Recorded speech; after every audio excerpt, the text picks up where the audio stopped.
Good evening and welcome to Chrononauts, a science fiction literature history podcast.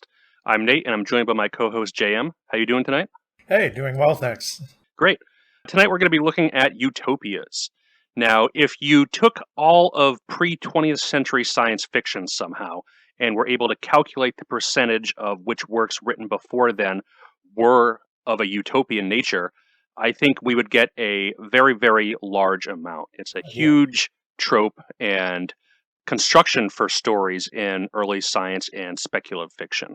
However, we've decided to consciously not cover a lot of utopias in our episodes, mainly for the reason that describing a perfect society with no conflict often doesn't make for the greatest or most thrilling reading.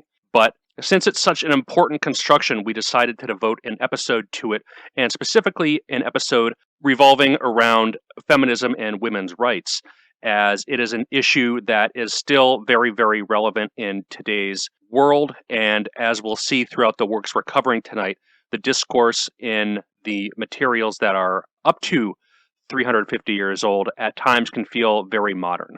A lot of other utopias that really get into the weeds of religious reform around the Reformation don't exactly age well or feel modern in any sense.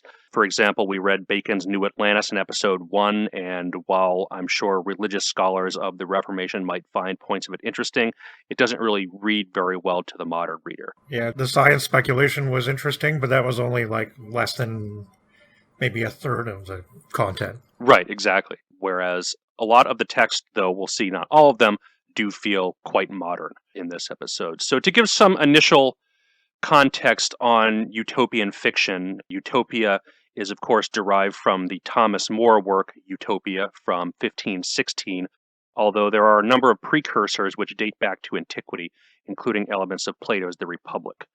There's an interesting precursor called the Book of the City Ladies, written by Christine de Pizan from 1405, which uses the societal construction to discuss a number of women from history. A massive bibliography of the works that are covered in tonight's episode are hosted on the UPenn website, A Celebration of Women Writers, which is edited by Mary Mark Ockerbloom. And this is an extremely comprehensive listing of pre-1950 utopias and science fiction written by women, the earliest of which being the Countess of Montgomery's Urania, written by the Right Honorable the Lady Mary Roth from 1621. The website's an extremely comprehensive resource. It encompasses not just utopias, but other works of science fiction which we've read previously, including Mary Shelley's Frankenstein and the Last Man, Jane Webb's The Mummy, as well as works we're going to be covering in the future, such as Of One Blood. This episode is going to be quite citation heavy, so we're going to post a bibliography of all the works that we've cited for these pieces in the description of the episode, and we're going to go back and do that for some other previous citation-heavy episodes too, such as the last episode. And Hollow Earth. Yeah, right. Yeah. And there were a couple others where we consulted some external sources, others not so much, but this one's going to have a fair lot. So with that said, let's take a look at the first author that we have tonight, which is Margaret Cavendish, the Duchess of Newcastle. In the paper Mrs. Dalloway and the Duchess, Virginia Woolf reads and writes Margaret Cavendish by Lise May Schlosser that appeared in Literature Compass in 2008, issue number 9. She says, quote, "It seems an unwritten rule that if one is writing a general piece on Margaret Cavendish, say a book introduction, one must somehow bring up Woolf's comments on the Duchess." And who are we to break from tradition? Virginia Woolf was not a fan of Margaret Cavendish at all, and in her classic essay, A Room of One's Own, she stated, quote, "What a vision of loneliness and riot the thought of Margaret Cavendish brings to mind, as if some giant cucumber had spread itself all over the roses and carnations in the garden and choked them to death. What a waste that the woman who wrote the best bred women are those whose minds are civilest should have frittered her time away, scribbling nonsense and plunging ever deeper into obscurity and folly, till the people crowded round her coach when she issued out. Evidently the crazy Duchess became a bogey to frighten clever girls with." So this appeared in her 1929 essay, the central thesis of which is a woman must have money and a room of her own if she is to write fiction. In Cavendish's case, she had something better, which is a royal title. But her reputation, as Woolf notes, does precede her and gets increasingly strange over time. In the 19th century, she earned the nickname Mad Madge, But her story is quite complicated, and she's a very interesting figure. So we'll take a look at her life briefly and try to dissect this whole issue of her, Cucumber. yeah, Yes. her odd behavior. So that quote that I think Woolf was objecting to, or the ideas that she was objecting to in Cavendish's work, in her sociable letters, she says, quote, "I fear women are not capable, and the despair thereof makes me envy or emulate men, and all of the men I read of, I emulate Julius Caesar the most." So she has some elements of her writing that do look upon women and their role in society. But we'll see how that is in just a moment. She was born in 1623, the youngest of 8 children, to a rich family. Her father died when she was at the age of 2. She was privately educated and incredibly well read. After Charles I was exiled, she traveled with his wife, Henrietta Maria, to France as her maid of honor. And in France, she married William Cavendish in 1645, who was 30 years her senior. William of Newcastle was a patron of Hobbes, and Margaret learnt philosophy from him and her brother-in-law, Sir Charles.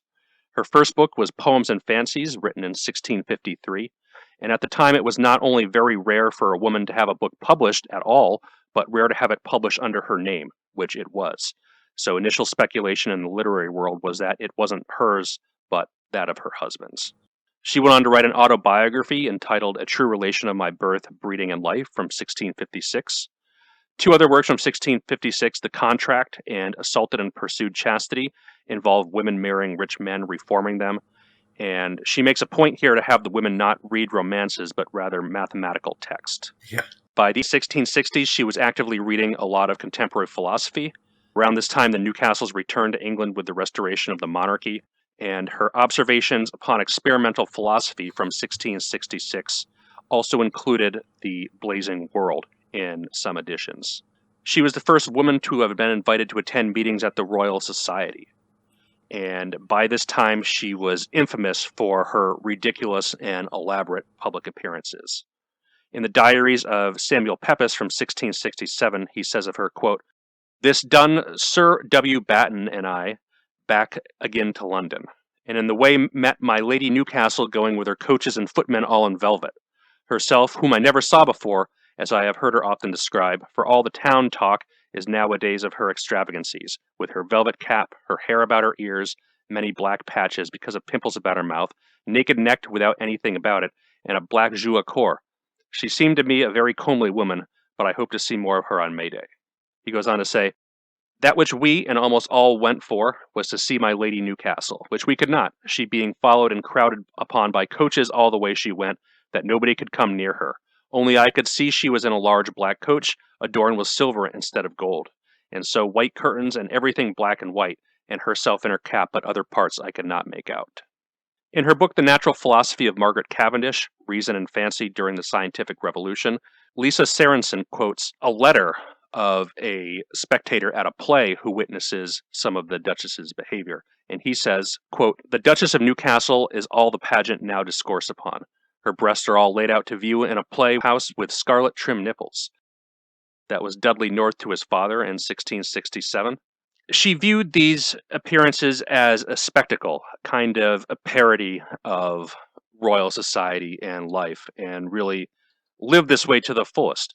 And she treated her visit to the Royal Society in the exact same fashion. She was dressed partly in hyper-masculine men's clothing, and Samuel Pepys said upon the visit, quote, "The day of meeting of the society being changed from Wednesday to a Thursday, which I knew not before, because the Wednesday is a council day, and several of the council are of the society, it would come but for their attending the king at council, where I find much company, indeed very much company, in expectation of the Duchess of Newcastle, who had desired to be invited to the society, and was, after much debate, pro and con. It seems many being against it, and we do believe the town will be full of ballads of it. Anon comes the Duchess with her women attending her, among others the Farabasco, of whom so much talk is that her lady would bid her show her face and kill the gallants.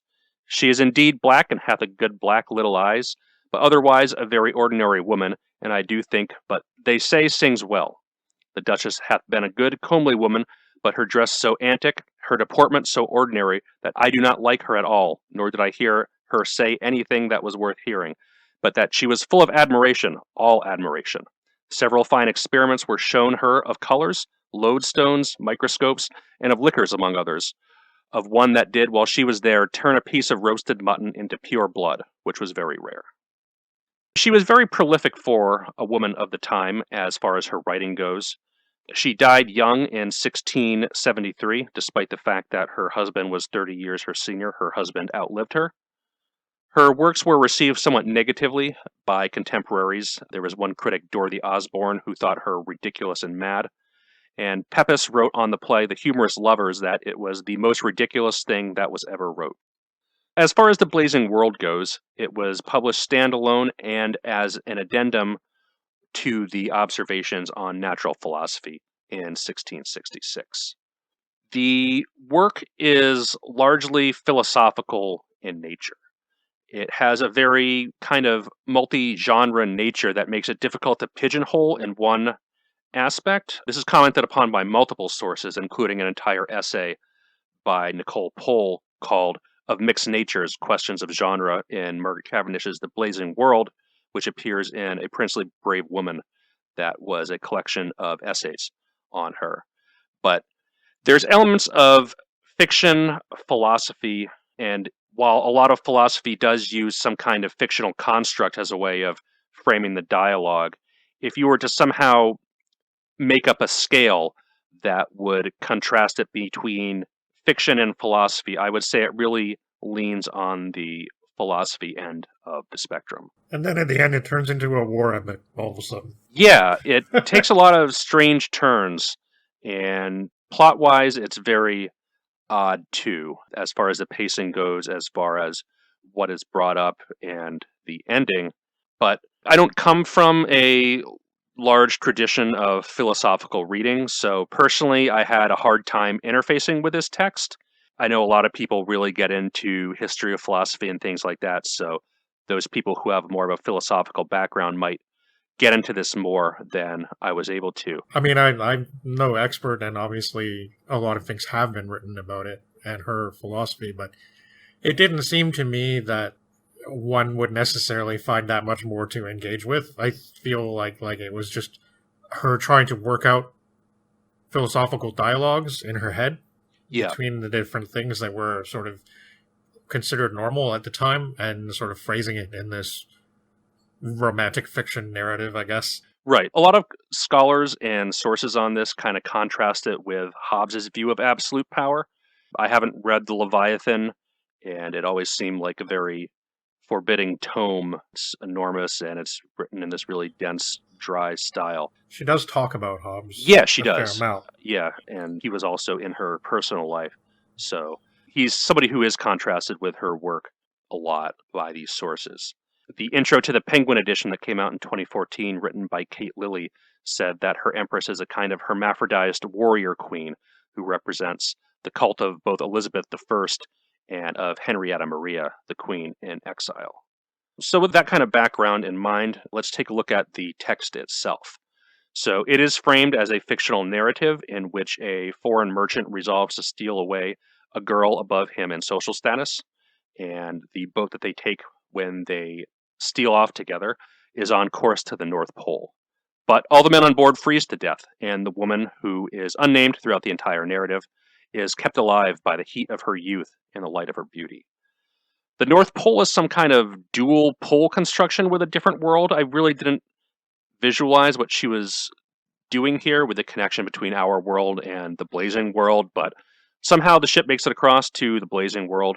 It almost sounds like Sims holes, but I don't know. Yeah. It seemed like she was going up and out rather than into the Earth. Yeah. Yeah, it's hard to say. She seemed to be suggesting that there are several worlds within or without. I don't know exactly how she works out direction or anything. She does talk about the poles being the entranceway. Yeah. So there we have some similarities with some of the stuff we were reading last time. Yeah, and I think Halley was writing his theories around this time. She doesn't really talk about Hollow Earth stuff in the whole list of natural philosophy and scientific discoveries that she'll listen to later. But it's an interesting construction that she just kind of glosses over. But when she reaches the Blazing World, she's really grossed out by the smell of the rotting corpses who have all now thawed out. And she's approached by some bear creatures and initially is kind of scared, but she realizes that they're friendly at first. So she disembarks and sinks the boat with the men on board. The bear creatures are civil and kind to her. They nurse her, and they bring her to Fox Island, which is warmer. And then she's brought to a river of crystal where she's encountering the geese men. There's satyrs in the forest. She passes a mean men of green complexion and goes to the emperor of the blazing world. They don't have any lodestone or compass, but some kind of air propulsion mechanism, which the way it's described sounds like a precursor to a jet engine. Yeah. It's able to move in tight formation. The anonymous woman narrator learns the language of the blazing world. The imperial city is named Paradise, and it's built of gold. In the emperor's chamber, it has its numerous ornate valuable stones adorning it, including several green diamonds.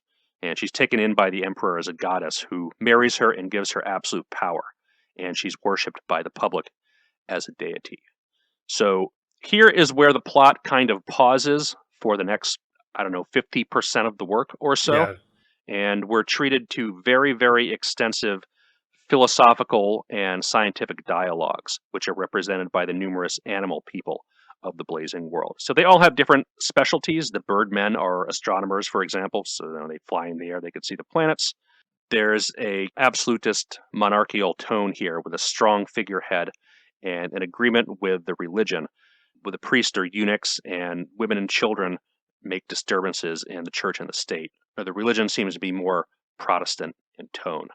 Architecture of the houses is limited to 2 stories for practicality reasons. She's related the astronomical discoveries that are made by the birdmen. There's some speculation on the nature of the sun. It seems to be heliocentric, but they don't really spell it out that much. Some speculation on the nature of the stars, whether they're fixed like the sun is, the nature of air. Some talk about how snow is made. We get some elements of fire and water. Some discussion on the nature of lightning. They make a point to say that the introduction of telescopes has caused discord in the prevailing ideas. The Empress tells them to go to the pole themselves and observe with their own eyes, but Yeah. the bear men then present her with microscopes, and they view some charcoal, and they, again, muse on the nature of colors and black. So this color. reminds me of her visiting the Royal Society. Yeah, exactly. Right. Yeah. And I think that was her point in writing this whole section, is it kind of turns into a parody of all the learned men at the time being represented by these animal-type men. And she is not impressed by all of them. So when they're looking at the microscope, she's horrified by the way that the lice and the fleas look. And they have this weird reverse glass that magnifies in reverse. So it makes whales look very, very small. Yeah. She calls upon the fish and the worm men to talk about the seas, the nature of biology. And there's some talk about saltwater springs, geological composition, and that kind of stuff. 8 men are the chemists of the world, and they're divided on the 4 elements. Some say that it's salt, sulfur, and mercury. Others say everything comes from water.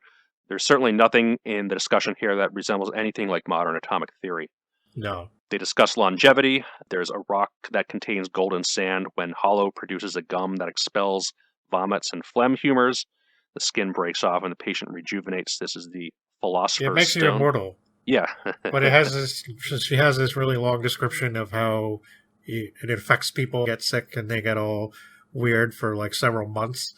And it was actually quite descriptive. Yeah. It kind of inventive for sure. Yeah, this section does go on for quite a bit, and it is written in a very dry manner of fact, almost scientific style. Certainly, people interested in history of science in the 17th century will find this as a fantastic primary document of what a lot of the prevailing theories were at the time. Yeah, I just found it a biological description of what happens to people who take this immortality drug.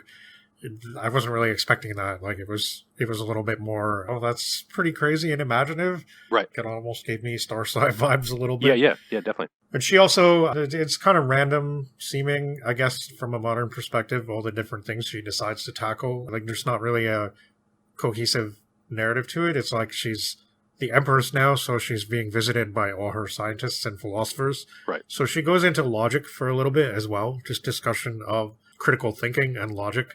And I can't remember now what species it was. Those were the birdmen. Oh, the birdmen. Okay. Well, Yeah. they start delivering like nonsense Yeah.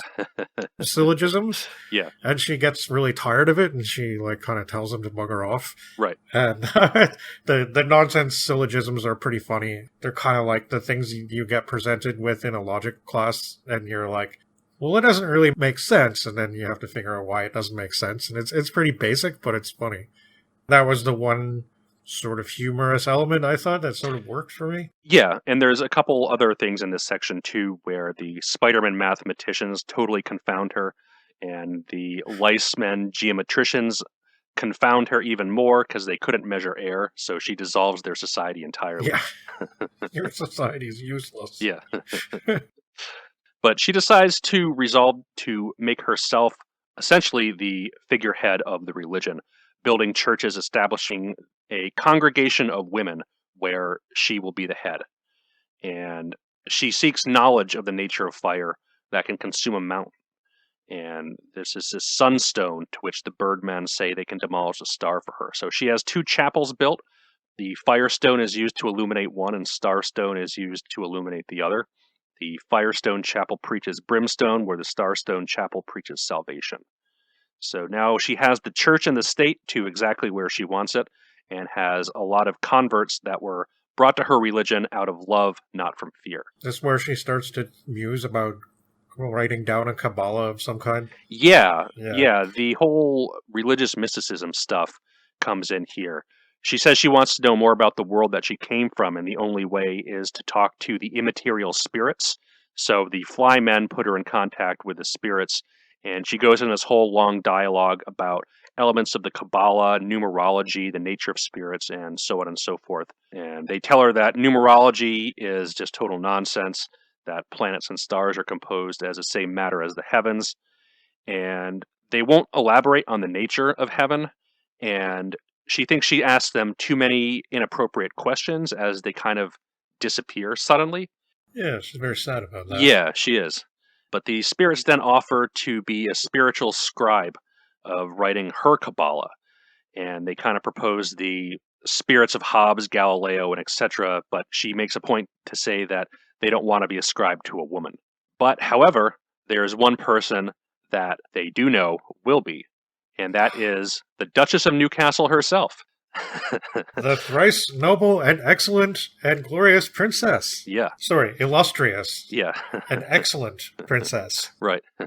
The spirits tell her, quote, "But," said they, "there is a lady, the Duchess of Newcastle, which although she is not one of the most learned, eloquent, witty, and ingenious, yet she is a plain and rational writer, for the principle of her writings is sense and reason, and she will without question be ready to do all the service she can." And at this point, Saracone describes her description of Hobbes and the other philosophers, as well as the various animal men, as a parody kind of used to figuratively demolish an institution that she viewed as dangerous and useless, and deluded in thinking that its experimental program could rival and confine the works of her nature. So it's kind of confusing at how this is constructed, because in the intro to the work, Cavendish tells us that the Empress is a stand-in for herself, but now herself is summoning herself. So it's this weird metaphysical, if we could call it that. It's almost like the Empress went from like the first-person narrator to being somebody more distant. Right. It's almost like this is a change that happened as she was writing it. Yeah. So maybe an editor today would have pointed that out and said, maybe you should change that, but she didn't. So yeah. and so now we get this metafiction stuff happening. Right. So going forward, I'm going to refer to the Duchess of Newcastle as the Duchess of Newcastle and the Empress as the Empress, as to not get them confused. But the Duchess of Newcastle is now the scribe to the Empress, and she advises the Empress to make a poetical or romantical Kabbalah, wherein you may use metaphors, allegories, similitudes, etc., and interpret them as you please. It goes on to say, "And truly their meeting did produce such an intimate friendship between them that they became platonic lovers, although they were both females."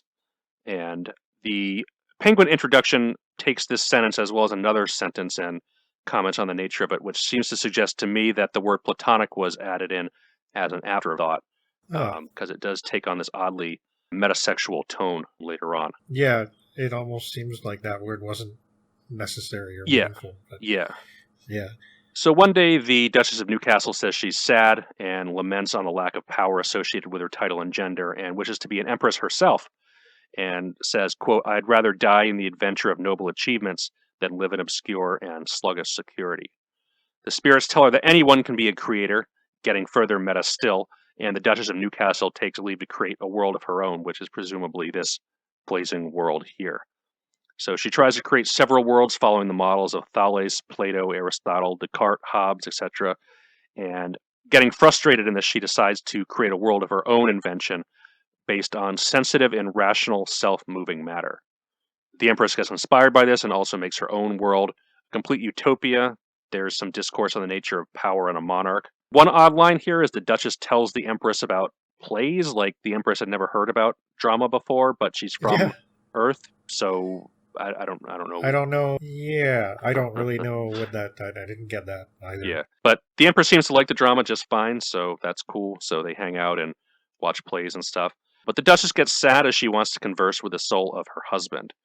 So there's some musing on the soul's inability to travel without a vehicle, and the Empress and the Duchess souls travel back to Nottinghamshire, and the Empress wants to... Sorry, I don't mean to interrupt, but I thought it was cool how she said that souls could possess like any old body almost. Yeah, right, and that seems to what happens. Yeah, and then they could just like, if she wanted, she could be inside her husband. Right. And like the two souls are kind of communicating back and forth, and they do need. I guess they're both inside the body of the Empress at this point. Yeah, they're in the husband's body, like the three souls in one. So okay, yeah. Because he volunteers himself. Yeah. Which was pretty neat. Right. And of this, she writes, quote, "These two souls became enamored of each other, which the Duchess soul perceiving grew jealous at first, but then considering that no adultery could be committed amongst platonic lovers." And that's the sentence I was referring to that was mentioned in the intro of the Penguin edition, which says the relationship is, quote, "An eroticized platonic love and female patronage are crucial to assaulted and pursued chastity in the blazing world." And she goes on to say that, quote, "The blazing world turns out to be a utopia compulsively interested in the erotics of female doubling and collaboration." So there's definitely some sexual undertones there in those passages. Yeah. However, the souls are notified that the Emperor of the blazing world is sad that he's all alone without the Empress and the Duchess. So the Empress takes leave to go back. And before she leaves, the Duchess asks her to make an agreement with Fortune and her husband, who are now at odds. They have a judge who hears the case. Fortune says she's always slighted, but the Duchess says that he always preferred his reputation. Folly and rashness stand up to speak. They're both incredibly fast. Rashness speaks in favor of the Duchess, as does prudence.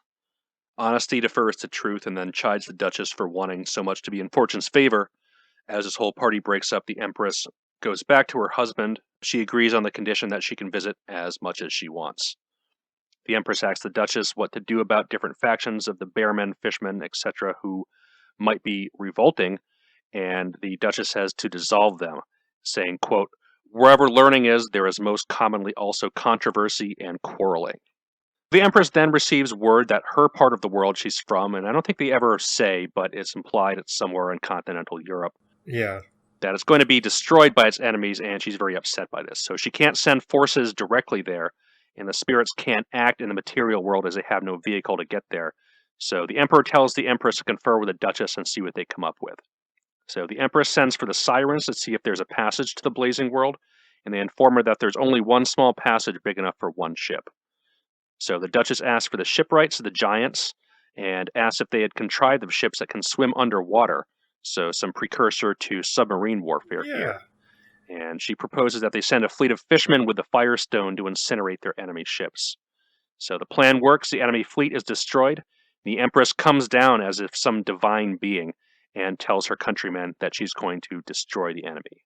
Appearing on the battlefield dressed in these elaborate precious jewels, she does indeed do that, destroys the enemy's navies, and the fishermen are given orders to destroy any ship, and the invading nations are then forced to submit in tribute. Yeah, so they have this magic firestone from the blazing world, and it actually becomes inflamed in the presence of water.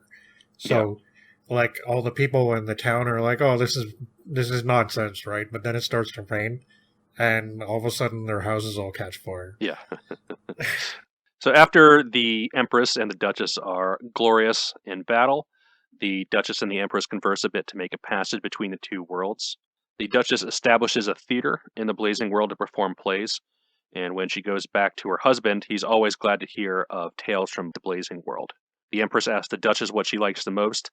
She says she spends most of her time, quote, in the study of natural causes and effects, and then describes the Empress's entourage and their recreational activities, and we get some description of some musical instruments, and then it just abruptly ends. Stops.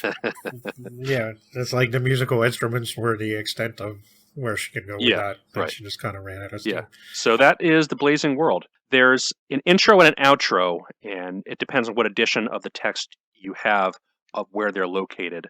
But she specifically states that she wrote the Blazing World to have a method of power that would not be available to her in her own life, like in a way that Julius Caesar or Alexander the Great would have. Because of like what she said earlier about the whole Julius Caesar thing, I think connects with women not having role models like that. Right, exactly. Men can look to all these great generals and kings and emperors and so forth, and women, they don't even have access to science, really, at this point. So Cavendish is obviously fantasizing about what that would be like. And then even in the end there, it does turn towards this kind of power fantasy that normally would be very associated with male power fantasies. Yeah. And I think that is a big part of it. She really admires these absolutist monarchs like an Alexander who just destroys everybody in his path. And that's what she does at the end here with these mystical stones that nobody can really stand up to, the same way that nobody was able to stand up to the Macedonian phalanx. It was just absolutely crushing on the battlefield, and she was renowned by all as this great universal ruler, with absolute power and absolute wisdom. And that kind of reflects on the philosophy of Hobbes with absolute power. Again, I'm not well read in Hobbes, so I can't really comment on the similarities between the two, but the sources that we consulted for this do comment on that quite a bit. Yeah, I mean, it's been a really long time since I had any dealings with the different philosophical frameworks of humanity and its place in the world that were all kind of around that time, like Hobbes and I guess Rousseau and John Locke and stuff. They have these very different ideas about humanity and its position in relation to the cosmos and how we interact with civilization and such. So, yeah, there was a real contrast between this and a lot of the other works. Well, pretty much all of them that we're doing, they have this real basis in, I guess I could say, reality. I mean, obviously, this is sort of Cavendish's reality, but it seems so very far removed, and I don't just mean the time difference, like the fact that this work is so much older than the other ones, but it also feels like it was indeed written by somebody who lived among royalty, and that was her position in the world. And so she sees things from a very different place than even somebody like Swift, for instance. Yeah, absolutely. Not that much later. Right. Well, I guess a bit later, but it seems very far removed from our personal experience. So I found this book very hard to identify with, but as we're sitting here describing it now, I'm remembering parts of it that I thought were pretty cool. Like, it's certainly more imaginative and fantastical than a lot of the other things we're doing. It's this very surrealistic fantasy, and the way it's written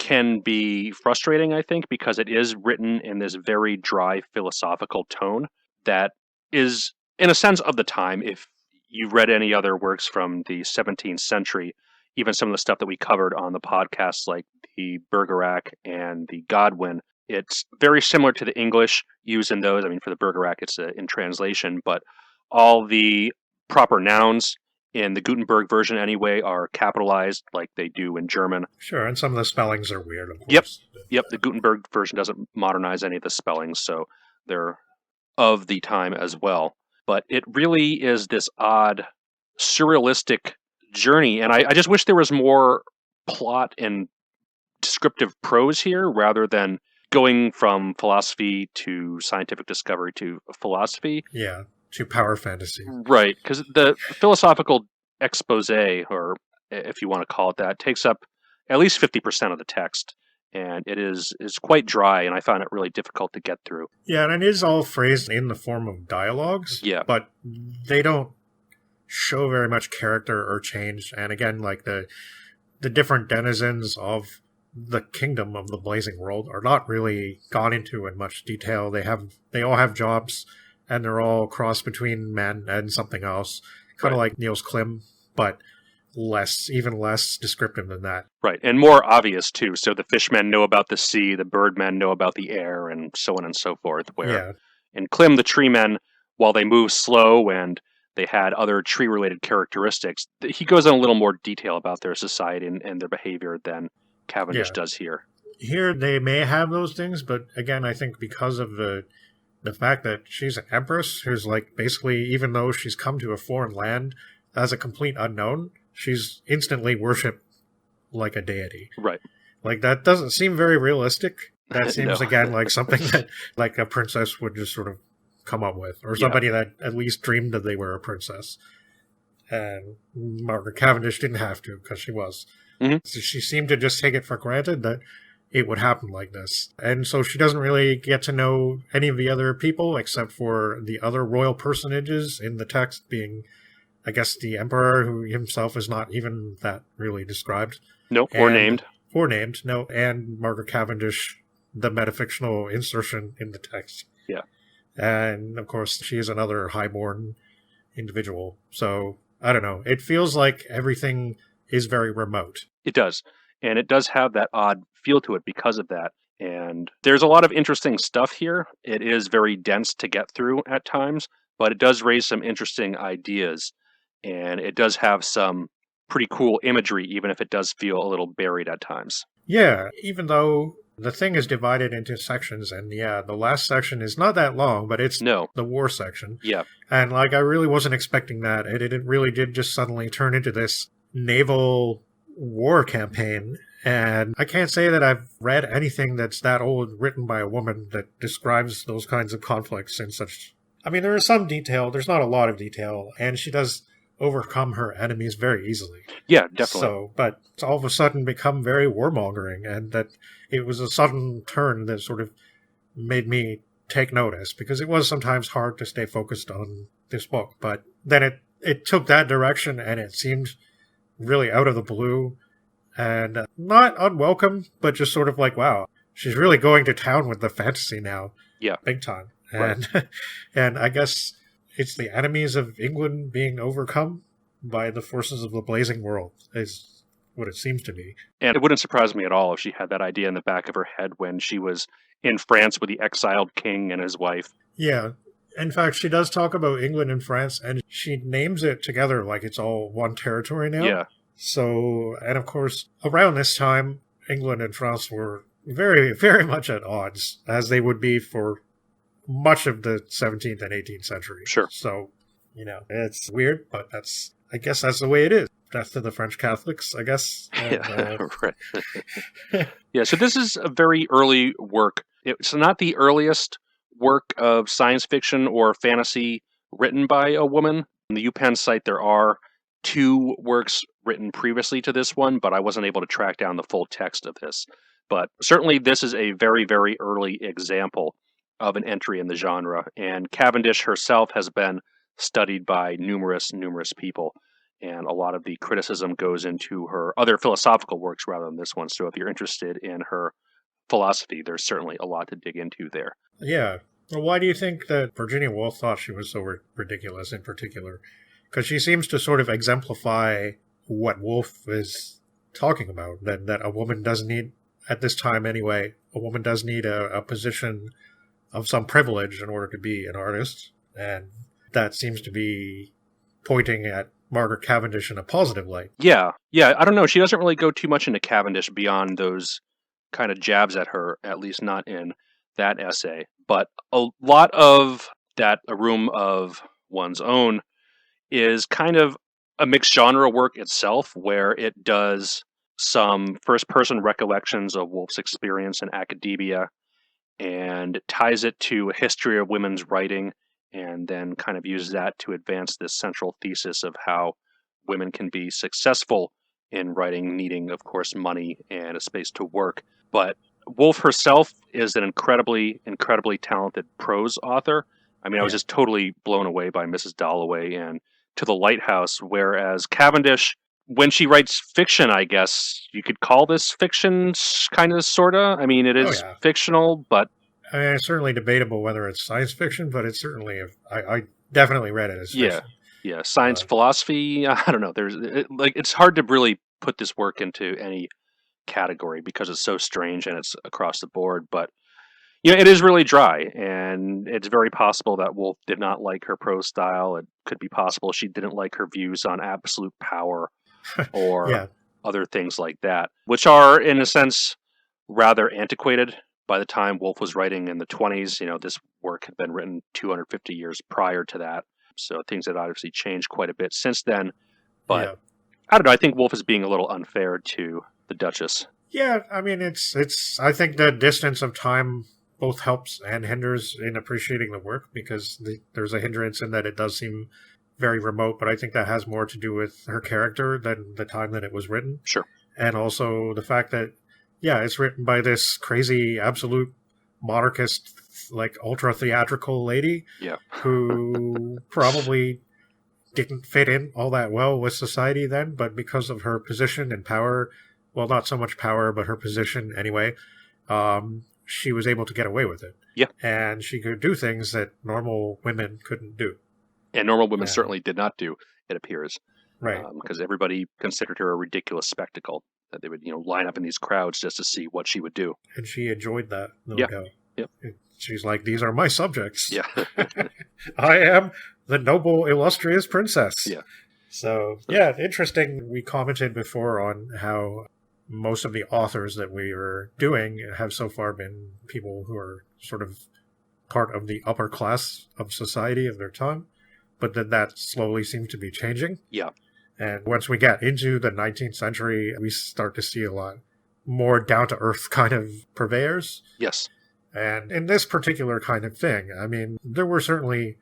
I mean, drama was obviously the most popular oratorical form at the time, and she comments on that in The Blazing World. Yeah. And there was a lot of drama that was not necessarily geared towards upper-class people. Right. English prose fiction and romances didn't really seem to be that much of a thing at the time. I mean, there were a couple like The Godwin, but the English novel, I don't think, really took off until around 1700 with, like, Defoe and stuff like that. My English novel professor specifically named Defoe as the first significant English, quote, novelist. Right, right. So, and I mean, there's debate to be had on that, but, like... Of course. Defoe and Samuel Richardson were, I think, the first ones that we studied in that particular class. Yeah. The novel wasn't really a thing in England. Drama was very much a thing, and it was not necessarily geared towards royalty in the upper class, although no doubt they appreciated it. But something like this would have been. Yeah. And unfortunately, I was not able to find the text of The Humorous Lovers, which is moderately attributed to her husband, but Peppa says it was written by her, so maybe they both wrote it. I'm not entirely sure, but I would like to find. We're going to run into that situation a lot. Yes, yeah. Yeah. But I guess before we move on to the 19th century, skipping the 18th altogether, this book is very, very widely republished and reprinted. It's freely available on Project Gutenberg. As I mentioned previously, there is a 2014 critical edition that was published on Penguin. But if you are a big fan of this book, Beehive Books published a illustrated version of this with some really, really gorgeous looking psychedelic, surrealistic illustrations. Nice. The book is quite expensive. It retails for $100, but is one of those large books with gorgeous artwork that if you really like the text, it certainly seems worth it, because the artwork is quite impressive, and the book seems to be of a large size. So if you want a nice collector's edition of this, definitely check that out. It's a small publishing company that looks like they do these really elaborate illustrated editions of these odd text. There's some other weird fantasy fairy tale stuff from the time, and various other cool looking books that have some pretty neat artwork. So definitely check them out if you have an interest in that kind of collector's type. printing. And the 2014 edition that you mentioned with the intro, Kate. Lily. Yes, that is also available in audiobook form. Yes, that's right. So it actually contained other fiction works. I don't know about. I don't think there was any of the straight philosophy works in there. There was the chastity story and right. one or two other ones, and they're more like short moralistic tales by the looks of it. Right. Blazing World is the longest, and there's one other kind of slightly long work in there. But yeah, it all seems to be her prose, I guess, fiction work, which often has this moralistic slant to it. But yeah, so certainly an interesting figure and certainly an interesting work, if not exactly the most thrilling. But I think we're going to take a quick break now, and we're going to rejoin you in the 19th century.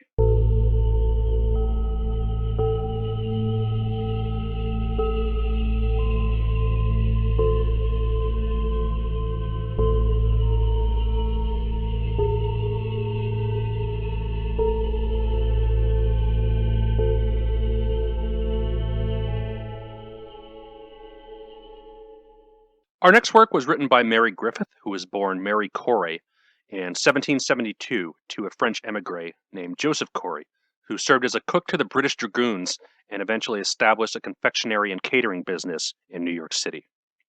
Mary marries around 1793 to John Griffith, who was a wealthy merchant and member of the social elite, and he died in 1815 and left Mary an estate worth $118,000 and a humongous scientific book collection. Mary started publishing 3 years after his death, often relying on her son-in-law, Thomas Isaac Wharton, for connections to the publication industry. She purchased a farm on the Raritan River in New Jersey, 3 miles from New Brunswick. The farm is called Charlie Hope, which, while not financially successful, was apparently incredibly gorgeous. This is literally in your backyard. So. Yeah. Yeah. I was trying to find if it still exists, and I don't think it does, but it could be a couple sites. There's not too many places where it could have been. Yeah. But certainly a couple other sites from the Revolutionary War period are still maintained by the county. So it's kind of cool how they have a historic local presence in the area. Yeah. But Griffith had a very deep interest in horticulture and geology, on which she wrote a great deal. Most of her writings deal with these type of subjects. The most comprehensive biographical piece on Griffith is a paper written in the Earth Sciences History Journal called A Spontaneous Flow, The Geological Contributions of Mary Griffith, written by Rob Cox. And in this paper, it says, quote, in her lengthiest exposition of her theory, an essay on the art of boring the earth from 1826, she argued that waters would be raised to the surface independently of atmospheric pressure by the centrifugal force acting through the agency of heated gases in the interior earth. So she was really interested in geological exploration for materials under the surface of the earth. And this is a couple decades before petroleum engineering and that kind of drilling was a thing. So while her science isn't 100% correct with what we view the modern soil extraction to be, it was quite forward-thinking at the time. Certainly, kind of ahead of her time. Yeah, right. And certainly more grounded in fact than somebody like Sims. So she was very interested in science writing for the general public and founded the magazine Aladdin's Lamp to further that goal. She sold her estate Charlie Hope in 1833 and returns to New York City, remaining productive in writing. 300 years hence, the work we're going to be looking at tonight was part of a fiction collection called Camperdown, or News from Our Neighborhood, which was published in 1836 during her time in New York. And she died about 10 years later in 1846. So this work was written before the Seneca Falls Convention, which was held on July 19th and 20th of 1848, and is largely considered to be the first women's rights convention. This work is certainly a lot more explicitly grounded in what we would recognize as a women's rights text than something like The Blazing World, which, while it does have musings on the nature of women in power and role in society, it doesn't really have the quite tone to this that we're going to see. The work, 300 Years Hence, focuses around a main character named Edgar Hastings, who has extensively traveled through Europe and is a polyglot. And he returns to America to again travel through the country with a friend of his, but his friend dies suddenly. So Edgar finds himself engaged in politics, and he goes to improve his estate in Pennsylvania, and at the age of 30, he becomes a muser. And he's unsure if he should marry, but his neighbor Valentine Harley's daughter, Ophelia, attracts him. They're a family of Quakers, though they're kind of getting disillusioned with Quakerism. They get married outside of the Quaker church, and later Hastings goes to New York on business and has some odd feelings about his departure. The scenery is looking rather ominous, and he falls asleep musing. He is later awakened by a strange noise, and he sees two strangers. One of them is also named Edgar Hastings, and they said they're going to tell him what's happened when he's more composed. The other stranger is named Valentine Harley, and they take him to his house, which has been modified, but still bears similarities to its initial construction. And they tell him that instead of 1835, the year is now 2135, and that an avalanche had destroyed the farmhouse and buried him inside of it. Only a couple bodies were found in the accident, and that Edgar and his servant Samuel were still lost. The farmhouse was later discovered encased in ice, and the idea that he was buried in there alive made his wife Ophelia fall into a fever and die. Whereas Edgar's son lived well into his 90s, the current Edgar Hastings he's talking to is the great-grandson of his great-grandson.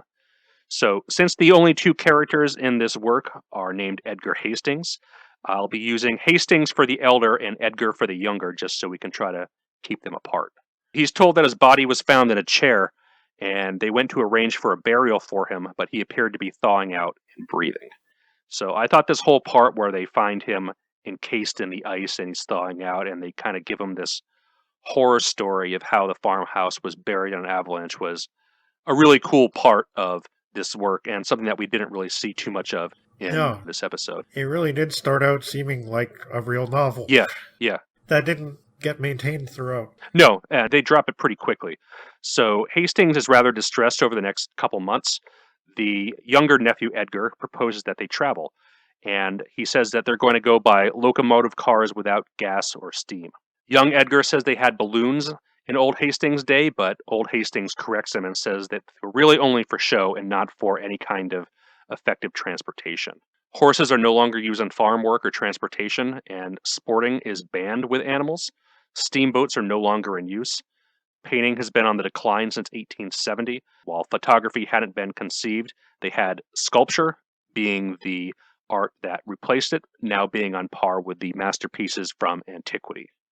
So they're going on their tour in May in curious vehicles that move by some internal machinery. Not exactly too much description on how they function, but the roads are smooth with railings, so it seems to be some kind of train, tram type of setup. Yeah. The farm equipment is self-propelling and automated. Dogs are no longer domesticated due to concerns with rabies. Yeah, there's this huge, anti-dog screen in the middle there. That's and Griffith seems to have some weird ideas that are maybe not that weird for the time, but she has to throw them in there somehow. So she just she goes on these weird tangents a lot of the time. Yeah. And so the dog, no dogs thing is a big one. Right. And the elder Hastings says, I confess I can never discover what in their usefulness consisted. So that's definitely the author giving her feelings on dogs and the elder Hastings. It's weird because this kind of comes up again. Much later. Yeah, it does. But it doesn't come across quite as negative in there for some reason. No. At this time, she does have a point in that dogs and rabies were a legitimate, very severe public health issue. Yeah. In text, it's a massive rabies outbreak in 1860, which kills hundreds and hundreds of thousands of people. But in the real world, the vaccine wasn't developed until 1885 by Louis Pasteur. So she's roughly 50 years out from the vaccine. And but there was already a smallpox vaccine. Yeah, no, I mean the rabies vaccine, not vaccines in general. Right, okay. Right. So I talked to you about this when I was reading it, but for a while there, I was really questioning whether this was a real product of 1836. Mm-hmm. And I guess I don't know exactly if I can grudgingly say that means that Griffith is ahead of her time, but it just seemed like a lot of the references were they seemed a little bit off to me. Like, she even mentions viruses at one time in the biological sense, which, the word virus certainly did exist, but they hadn't really been discovered yet. And here she is talking about it in 1835 in reference to vaccines, which, again, they were a thing by the late 1790s. Yeah. But it wasn't actually known what it was that they were fighting against. It wasn't known why using the infected smallpox sores was an actual effective agent. Yeah. And there was a couple of other things that she mentions in the text that made me scramble to Wikipedia and other places, being like, "Wait a minute, Yeah. that wasn't a thing yet." And I still can't explain a couple of them, but it seems like it is a real text. So Yeah, I don't have any doubt that it is, but it is pretty ahead of its time. Benjamin Franklin, in his autobiography, does talk about smallpox inoculation, and yeah, later on in the text, Griffith talks about a woman who worked on the smallpox vaccine that didn't get as much public credit for her work as she feels like she should have, and that's mentioned in the text.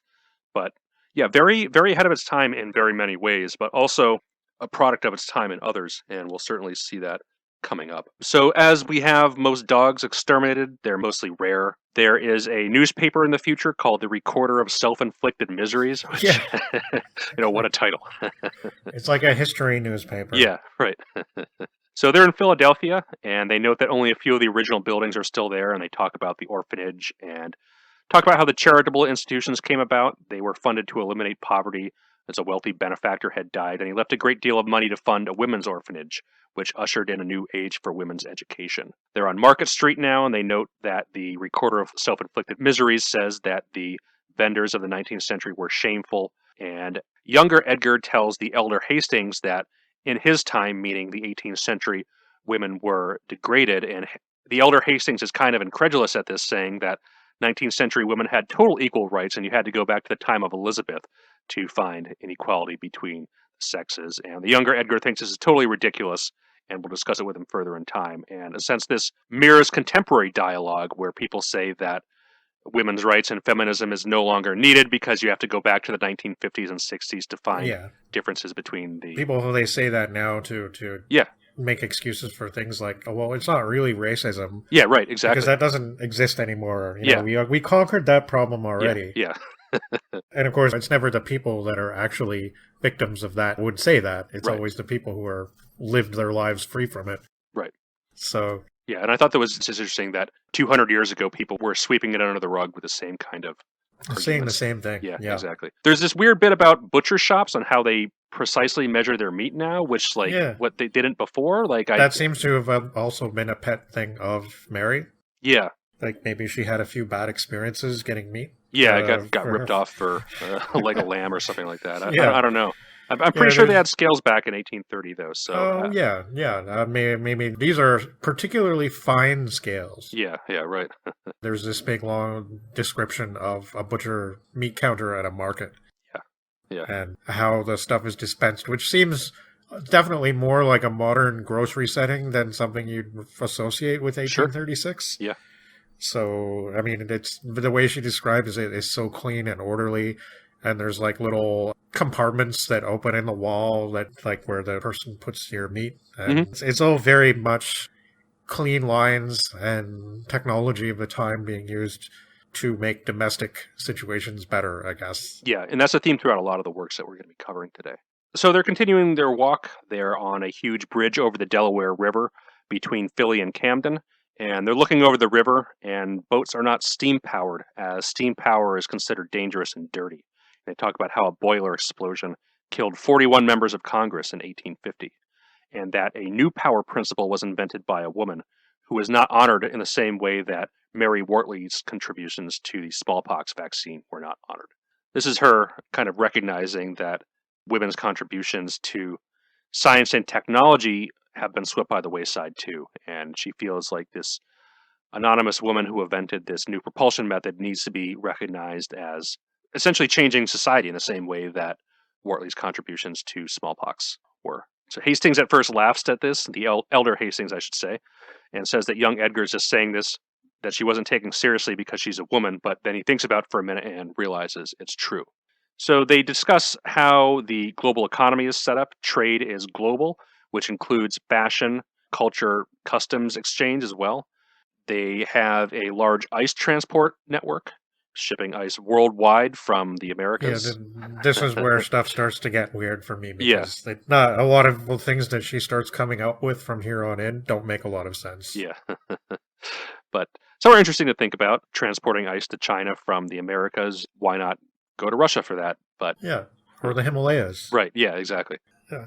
But certainly well before any kind of refrigeration technologies. So I guess they foresaw not making it themselves, but importing it, exporting it everywhere, and that being some kind of factor in the economy. One prediction we get is that Daniel Webster would be the president, which, while he was not president, he at least got a good short story, later drama, The Devil and Daniel Webster. Yeah, I know about that one. I Yeah. didn't realize he was such a prominent figure at the time, Yeah. but he was, so... On the Yeah, that was subject of creative works, there's some discussion on copyright reform, which allows for more intellectual property rights to the originator of the work. But they also made some changes to the classics, eh?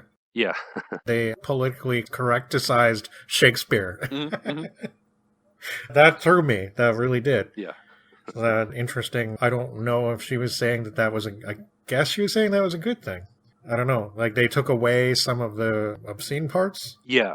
Yeah, it's kind of hard to tell. I don't think that... Well, I'm not sure exactly what her thoughts on Shakespeare's vulgarity would have been. I don't know. I mean, again, there does seem to be a certain leaning in some of these works towards sobriety and, like, I mentioned women's temperance, which wasn't absolutely quite a thing yet. But like maybe certain scenes in Shakespeare, maybe she would have considered them too bawdy or something for public consumption. I don't know. Yeah, it's certainly interesting to think about. But on their rivertop walks and excursion, they start musing on New Jersey and say it's the meanest and the poorest state in the Union, but now its appearance is equal to the other inland states. Oh, yeah. They talk about Princeton, and they say that now it's able to maintain and educate 300 boys, the children of the rich and the poor. And they talk about this whole thing about how professors are often poached in the 19th century by other schools, but in the future they're more kind of permanent appointed post. Yeah, this is where there's the big long thing about priests too. Right? Yeah, right. So the clergymen are kind of funded by a direct tax, and the priests happen to be the best horticulturalist. So I think she was more religiously austere if she's connecting the two there. They go into more economic stuff, how there's no sales on credit, that the merchants pay the most tax, and that there is now the introduction of war crimes. And the influence of women in the governance of society tempers the natural warlike tendencies of men. And she goes to say, quote, as soon as they themselves were considered as of equal importance with their husbands, as soon as they were on an equality in money matters, for after all, people are respected in proportion to their wealth, that moment, all the barbarisms of the age disappeared. And this kind of equality of wealth and things like that might not seem radical in today's world, but women couldn't legally open credit cards until the 1970s. I mean, never mind the 1830s when women had no property rights whatsoever. So after they gained this kind of financial equality with men, women push for exterminating what she calls the war seed. And they all teach their children that killing a man in battle is the blackest of crimes, and to teach them reverence for religion. So women reform what is the law of honor, and women will not receive a man into society who has struck another. So I guess they very look down upon fighting and duels and things like that. The old architecture of the cities is mostly gone. Building methods had improved, and lots of large fires had destroyed large swaths of the cities. By the time they get to New York City, the Astor Hotel is still there. Yeah, that was one of the things that made me do a double take too, because so I don't think that many people the Astor Hotel wasn't really built at that time. So I had to do some research on this, and there are a lot of buildings which bear a similar name. So the Astor Hotel she's talking about was opened in 1836, although construction started a couple years earlier. And part of it was demolished in 1913, and the other was demolished in 1926. But in the late 1800s, I think around 1880, 1890, is when the buildings for the modern Astoria Hotel and the Waldorf Astoria were built. So this is a different building than what most people would associate with the Astor Hotel or the Waldorf Astoria. Well, I mean, from what I was reading, there were two, it seemed like that particular one, even though the Astor family owned it, they hadn't built it yet. But maybe if it was opened in 1836, it must have been. Yeah, okay. And I think the construction was like a big to-do in the newspapers. We're going to build this grand hotel and all that. Certainly she was living in New York City at the time when she was writing this, so she would have been aware of local events like that. Yeah, that makes sense. One prediction she makes about New York is, she says, since the two great fires of 1835 and 1842, The corporation forbid the building of any house or store above a certain height. So that's another thing that kind of goes through all these works tonight, is none of them No foresee... skyscrapers. Yeah, no skyscrapers. So That's for the sure. elevator and ways to ascend vertically are just not what people are thinking of at the time. So Yeah, it seems to be different in the Republic of the Future a little yeah, bit, but other than that, yeah. yeah. So I mean, most buildings in New York are like 2 or 3 stories high at most in this future. But a more accurate prediction regarding New York is she predicts that New York and Brooklyn would merge to become the same city, which they did in the late 1800s. She goes to talk about the creative world where actors are now incredibly serious professionals and they're nothing but the highest of art and grace. She cites the purity of a number of authors: Miss Burney, Miss Radcliffe, Miss Edgeworth, Miss Austen, and Madame They're all Cotton. women. Yeah, and due to their influence, that all art is now kind of taking after that mode. Yeah. Likewise, in addition to the whole war crimes and fighting looked upon as a crime, the beating of children is no longer done, not in the home or in schools. Tying into the whole temperance thing, hard alcohol is banned, only cider and wine is available, and alcoholism is extremely rare, and women are permitted to get a divorce from a drunkard if he Yeah. drinks too much. That definitely sounds very women's temperance. Like, it sounds very much early 20th century. Right. Right. Kind of what a lot of what some were pushing for, especially in places that spearheaded prohibition in the United States. Yeah, absolutely. And So, yeah. she goes on to say that if a bachelor is found drunk 3 times, he has to be put in the workhouse and obliged to have his head shaved and to work in some trade. So 3 times, that's all you get. That's all you get, man. 3 wild parties and then you're done. Yeah. Yeah. Likewise, tobacco is not really much of a thing anymore, which was a major cash crop for the Americas at the time.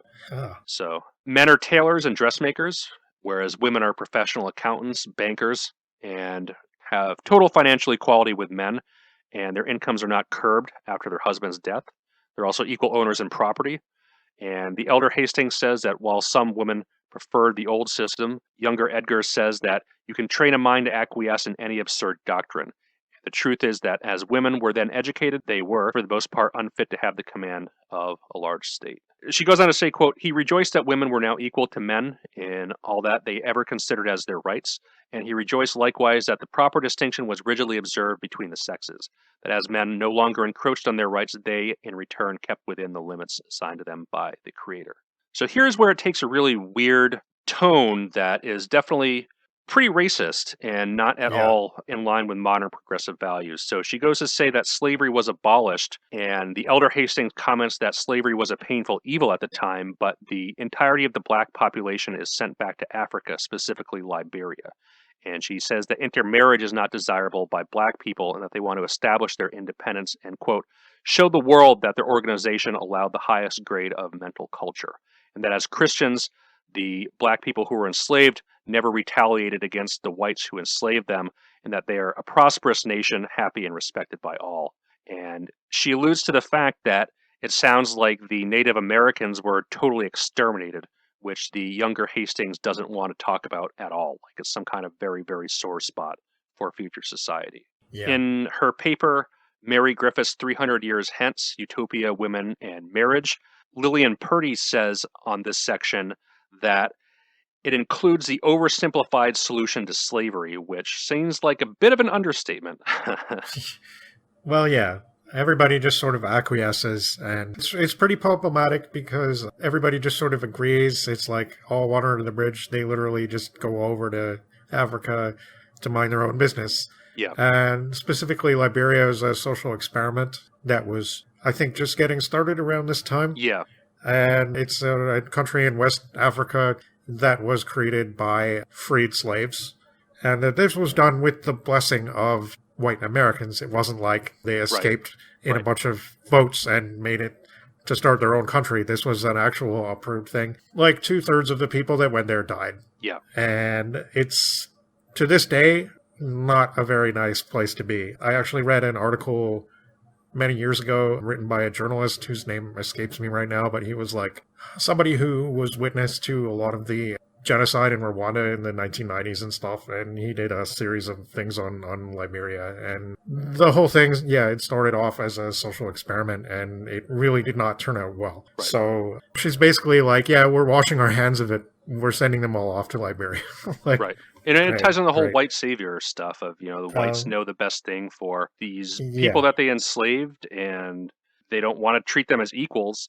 They want them out of the picture altogether. Yeah, and they'll agree to that because, Right. yeah, of course, that they know what's best, and Right. they're Christians. So, Right, yeah, yep.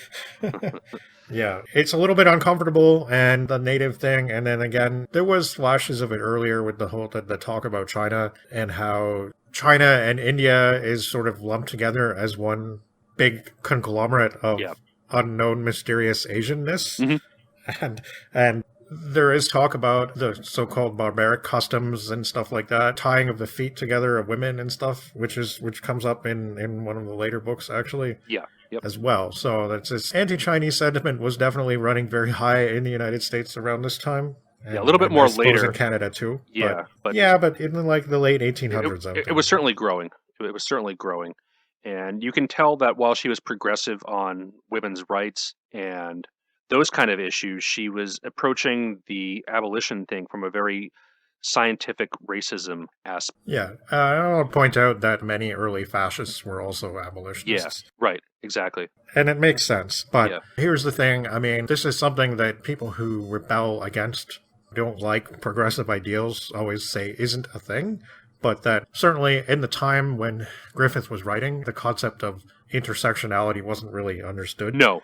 So it's like you've got people who are like super, super progressive in the area of women's rights, but also very racist. Yep. It's not till much later when you had things like workers' rights and stuff, which were a thing then, but it definitely became more so, especially in like the early 20th century and stuff, right. Where people started to realize, hey man, like you're black and I'm white, but we have a lot of the same problems. Mm-hmm. So maybe we should work together on this. Like it started to really become apparent that a lot of the major capitalist oligarchs of the 20th century had a vested interest in keeping people who were perhaps less privileged divided. So you had things like the coal miners going on strike. The officers of a company would just hire a bunch of black people to go in and do their jobs. Right. And of course, they weren't unionized. And of course, they already knew that they were hated by the majority of the white workers. So right away, you had people that you would think in the 21st century context, hey, why don't these people just work together? That would be better. But they're just not. Yep. And so at this time, we're seeing a lot of really progressive things in this book, but we're also seeing reflections of the fact that somebody like Mary Griffith couldn't really foresee that it would be in people's best interests who had a common goal to sort of work together along the same lines. Right. And it is at an interesting time because, like I said, it's about 10 years before the first women's rights conference, and the abolitionist movement really started going in the 1840s as well. So it's kind of a, not necessarily precursor, but a very, very early entry in both areas. And I think it should be understood in terms of that it might be a little at odds with how people viewed those rights issues in the coming decades, just because of how early it is. Yeah. Though I'm sure there are some issues that Griffith did have with race in the way she writes in this last portion of the book. Yeah. I found this one a little bit frustrating because it really did start out in a very engaging way, but then seemed to sort of get lost. Yeah. I mean, they get the tour of Philly and Princeton and New York, and that's cool because I've been to all those places many times, so I can compare and contrast of what the city looks like now to what it looks like then to what she proceeded looking like in 2135. But I can definitely see that reading pretty dry for somebody who might not be as familiar with those places. There's certainly much less of a plot than the beginning hints to. Right, that's what I mean. I mean, I didn't find those parts long or like tedious, but it's just the fact that it started out, it's like, okay, this is a very clear narrative about a person and their life experience, but then it sort of dropped to the wayside in favor of Mary's pet things about dogs and meat and stuff. And just sort of, oh, okay. Like, I thought the story was actually going somewhere really cool because it seemed like it was actually, and I guess it is actually an early example of a trope that you do see a lot in science fiction, where a contemporary person sort of gets frozen or something happens to them and they wake up like a few hundred years in the future. Right. And it's about how they cope with the society. And there's like a story we might be covering later from 1949 called The Marching Morons that actually has a very similar starting point. Mm-hmm. And it sort of was the basis for the film Idiocracy, which is sort of like a cult hit nowadays. Yeah, definitely. And yeah, it just seemed to be going, it was like, wow, this is cool. This is must be one of the earliest examples of that trope. And like you were saying, when he's being related, how his life apparently ended and how his wife died and how much time has passed, and he feels this real dislocation, and it's like, oh my God, how am I going to handle this? And I can't deal with this. And it's done very realistically, and there's some pathos to it. So it just seemed like that got dropped, though, because it did. We get our usual sort of let's wander around and talk about how things work now. Yeah. And it's a shame because there was some really nice atmospheric writing at the beginning here, and I really did want to see more of that. I didn't really look at any of her other fiction, but you said it kind of looked like more morality tale type stuff. Yeah, it seemed that way. Yeah. So who knows, maybe there's some more of it in there. But that's pretty much how this one ends up after the weird right turn we get on the racial issues. The Elder Hastings takes a nap on their way home and he wakes up in his own time and the whole thing was a dream. Yeah. Which isn't my favorite ending, but it's certainly one that people go to a lot in these earlier works. It's not our first time we've seen it on works we've covered here. But yeah, I mean, overall, I think that this was easier to read than the Cavendish. And it certainly feels more grounded in the real world than her work did, even though it does take some odd turns. It feels a lot more human, I think. Yeah, more relatable to humans like us. Anyway. Yeah, right. Yeah. Yeah, there was some remarkably progressive stuff in there for sure as well. Like that, I felt kind of harsh toward her just because of some of her views, I think. Yeah. And stuff, and then the fact that she couldn't keep up the cool things in the narrative. But you have to admire, I think, the forward-thinking nature of a lot of this, and the fact that her young Edgar and his friend just sort of take for granted the way things have gone, and that it seems natural to them that women have had this increase in power, but also this positive influence on the world, turning it into a more beneficial, less destructive direction, which I think may not be realistic. I don't know. I mean, I guess it ties in with a lot of complex issues. It's certainly how, I guess, women were stereotyped to behave naturally. Like there's some kind of innate quality in women versus some kind of innate quality in men. Right. Men are aggressive and women are fair. Yeah, right, exactly. And at the time, there wasn't really that many women monarchs with a great deal of power. I mean, you had Elizabeth and maybe a couple others. I don't think Victoria was on the throne yet at this point, or if she was, she would have just ascended. Yeah. Yeah, it was very early, and no, she can't remember what year, but it was very close to this point. Yeah. Anyway. Yeah. But certainly the 20th century has proved that women are just as capable of committing horrible atrocities as men are. Yeah. But I think Mary would say that religion is the facet that, and then obviously men have religion too, but maybe women understand it differently. Yeah. According to her. And then that is sort of the pacifying influence in a lot of ways. Yeah. Yep. I didn't think it was going to go that way because she seems to be like sort of teasing the Quakers a little bit in the beginning. Right. But it was more on their like antiquated manner of speech and things like that rather than their beliefs, I think. Yeah. And there were a fair amount of those sects around Pennsylvania at the time, but some of them persist to the present day. So an interesting work. Yeah, definitely. I thought so. Certainly very easy to read. Quite short. It's one of those that really border on the edge of a short story and a novella. So a longer short story, a shorter novella. There's no modern reprintings of it that I can tell, but the 300 Years Hence is on the UPenn site in a pretty well annotated form with some links to some external sources, and the whole unannotated text is in the Camperdown book on Project Gutenberg. So if you're interested in that, it's pretty easy to find online. So we're going to take a quick break, and we're going to come back in the 1840s and 1850s.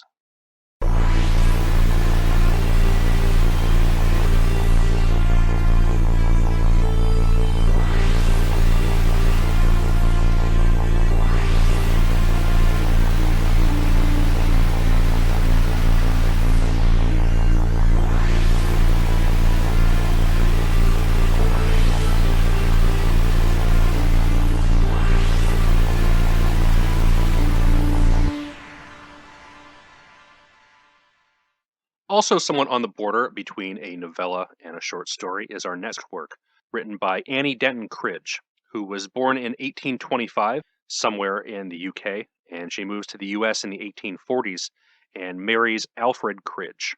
With Alfred, she founds a newsletter called Vanguard, the first issue of which was published on March 7th of 1857, the editors of which are credited as W and EMF Denton, Alfred and Anne Denton Cridge. So it's very much a family-operated venture here.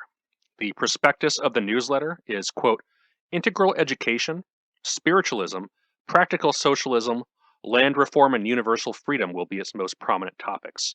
It aims to furnish the earliest intelligence of all reform movements and to record from time to time the statistics and thorough progress of socialistic organizations. So according to the book Radical Spirits, Spiritualism and Women's Rights in 19th Century America, written by Anne Browd, spiritualism was, quote, a new religious movement aimed at providing the immortality of the soul by establishing communication with the spirits of the dead. And she notes that this new spiritualism movement was intertwined with the contemporary feminist movement. And we'll be visiting a lot of spiritualists. Oh, yes, we'll definitely be later revisiting the spiritualism angle Yeah. later. That's going to be a fun episode. But this is an early example of a person who is very involved with that. And you can read early issues of the Vanguard online, which is hosted at the International Association for the Preservation of Spiritualist and Occult Periodicals, or the IAPSOP. And we'll definitely post a link to that one in the bibliography section, because this was some really, really fantastic reading, I have to say. So in the advertising section, Anne bills herself as, quote, a psychometric delineator of character. And she's advertising her services as somebody who's going to use what she calls psychometry to analyze a letter that you send in as a means of ascertaining character with a view to the formation of matrimonial or business relations. This method will be found invaluable. And she even goes to provide testimonials for her services, one of them being, quote, I have just received your psychometric portrait of the autograph sent you, and must say it is remarkably accurate, so far as I have the means of judging. Milo A. Townsend of New Brighton, Pennsylvania. And in a later issue in April of 1857, she even provides a complete profile of Judge Edmonds, who I guess she got a piece of his writing, and she compiled a complete biographical, psychological, what have you profile of him. So this is a real essential service to have if you're going to have get up on somebody in a business dealing or find out if your husband's cheating on you or something like that. But I feel like she would have wanted to see a picture or two, at least, so she could have looked at their heads. Yeah, right. The phrenology is mentioned a lot in the book. Yeah. So I feel like that might have been a thing for her as well. I would certainly imagine so. Yeah. Palmistry as well, I would imagine she's big into that. I was reading or skimming, I guess, most of the articles in the publication, and there's lots of stuff on biblical commentary, socialism, as well as the spiritualism stuff. They have books for sale in the back of the newsletter. Pose for Reformers by W. Denton. Common Sense, Thoughts on the Bible for Common Sense People by W. Denton. And The Epitome of Spirit Intercourse by Alfred Cridge. So again, definitely family concern happening here. Yeah, for sure. Another interesting ad was an ad for the periodical The Social Revolutionist, which called itself the bravest periodical of the day, the most original and radical, and one of the most searching and profound. And there's also a lot of ads for contemporary women's rights conventions that were going on at the time. So outside of her publishing experience, she lost her first child in 1857, which had a very profound impact on her. And she wrote a lot about this in the Vanguard later in 1858. In addition to her spiritualist writing in the Vanguard, she wrote a children's novel called The Crumb Basket in 1868. And this work we're going to be looking at tonight, Man's Rights, or How Would You Like It, was written in 1870. And she died in 1875, only a couple years later.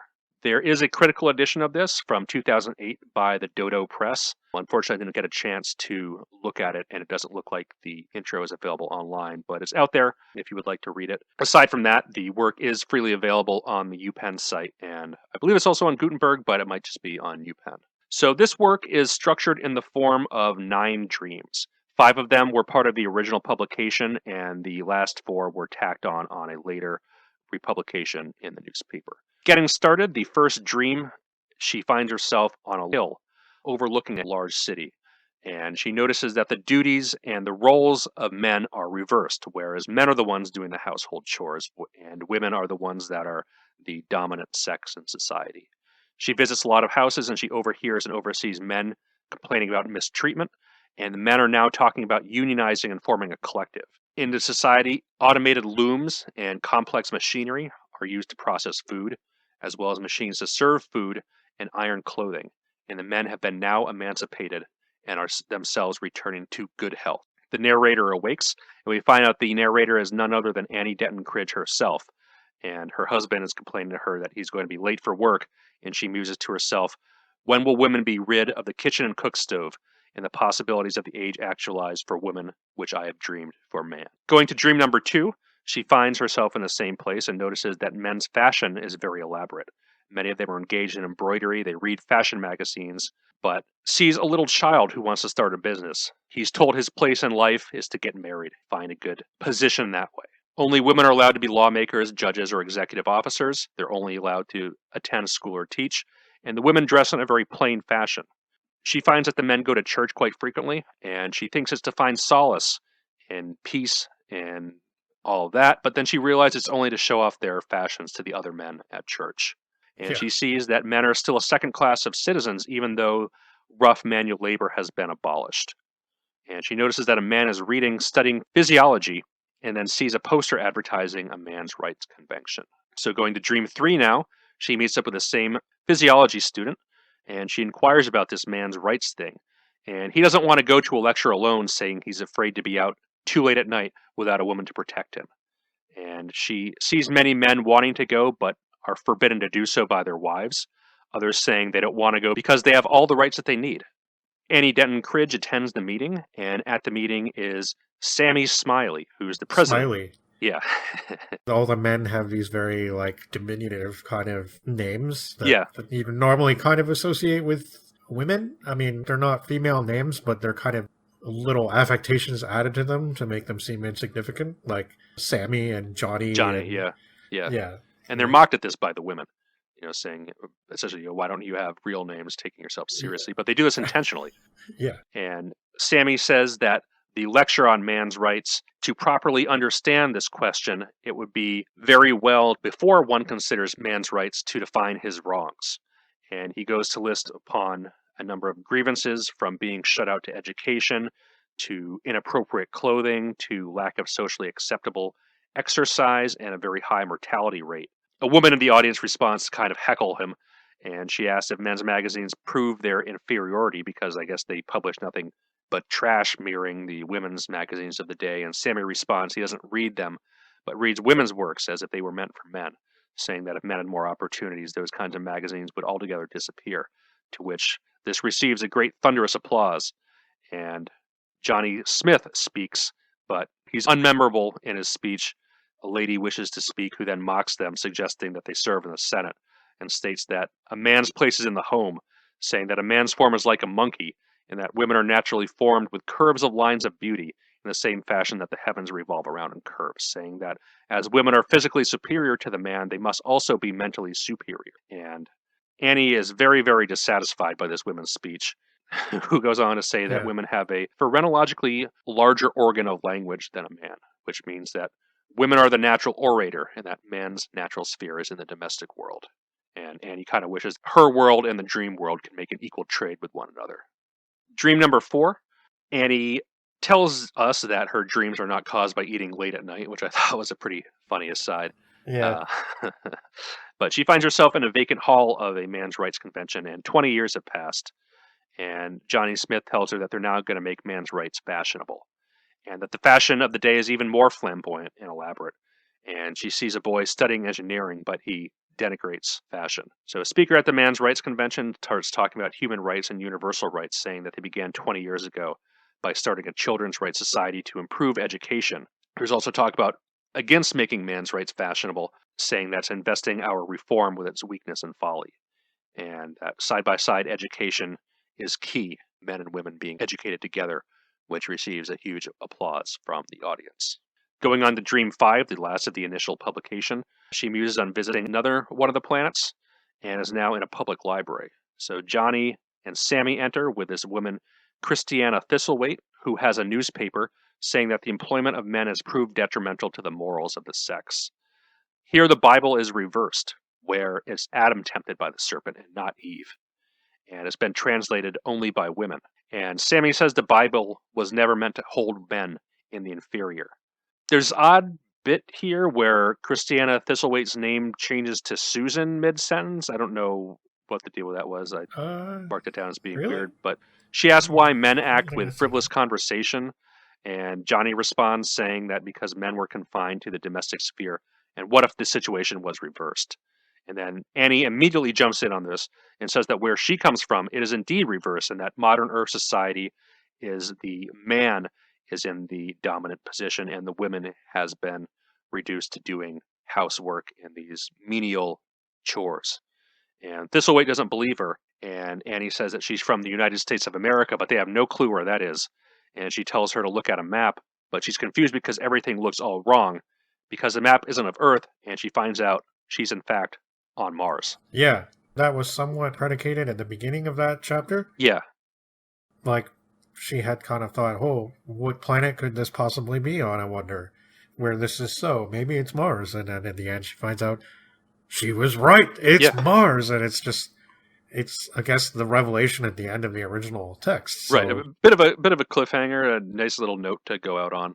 Nothing about this world is Martian at all. No. I mean, it's just a gender-swapped Earth. She does start to add a little bit later on, but for the beginning, like pretty much all the first 3 or 4 dreams is literally just imagine this thought experiment where everything in our society is as it is now, except that men have the position that women have.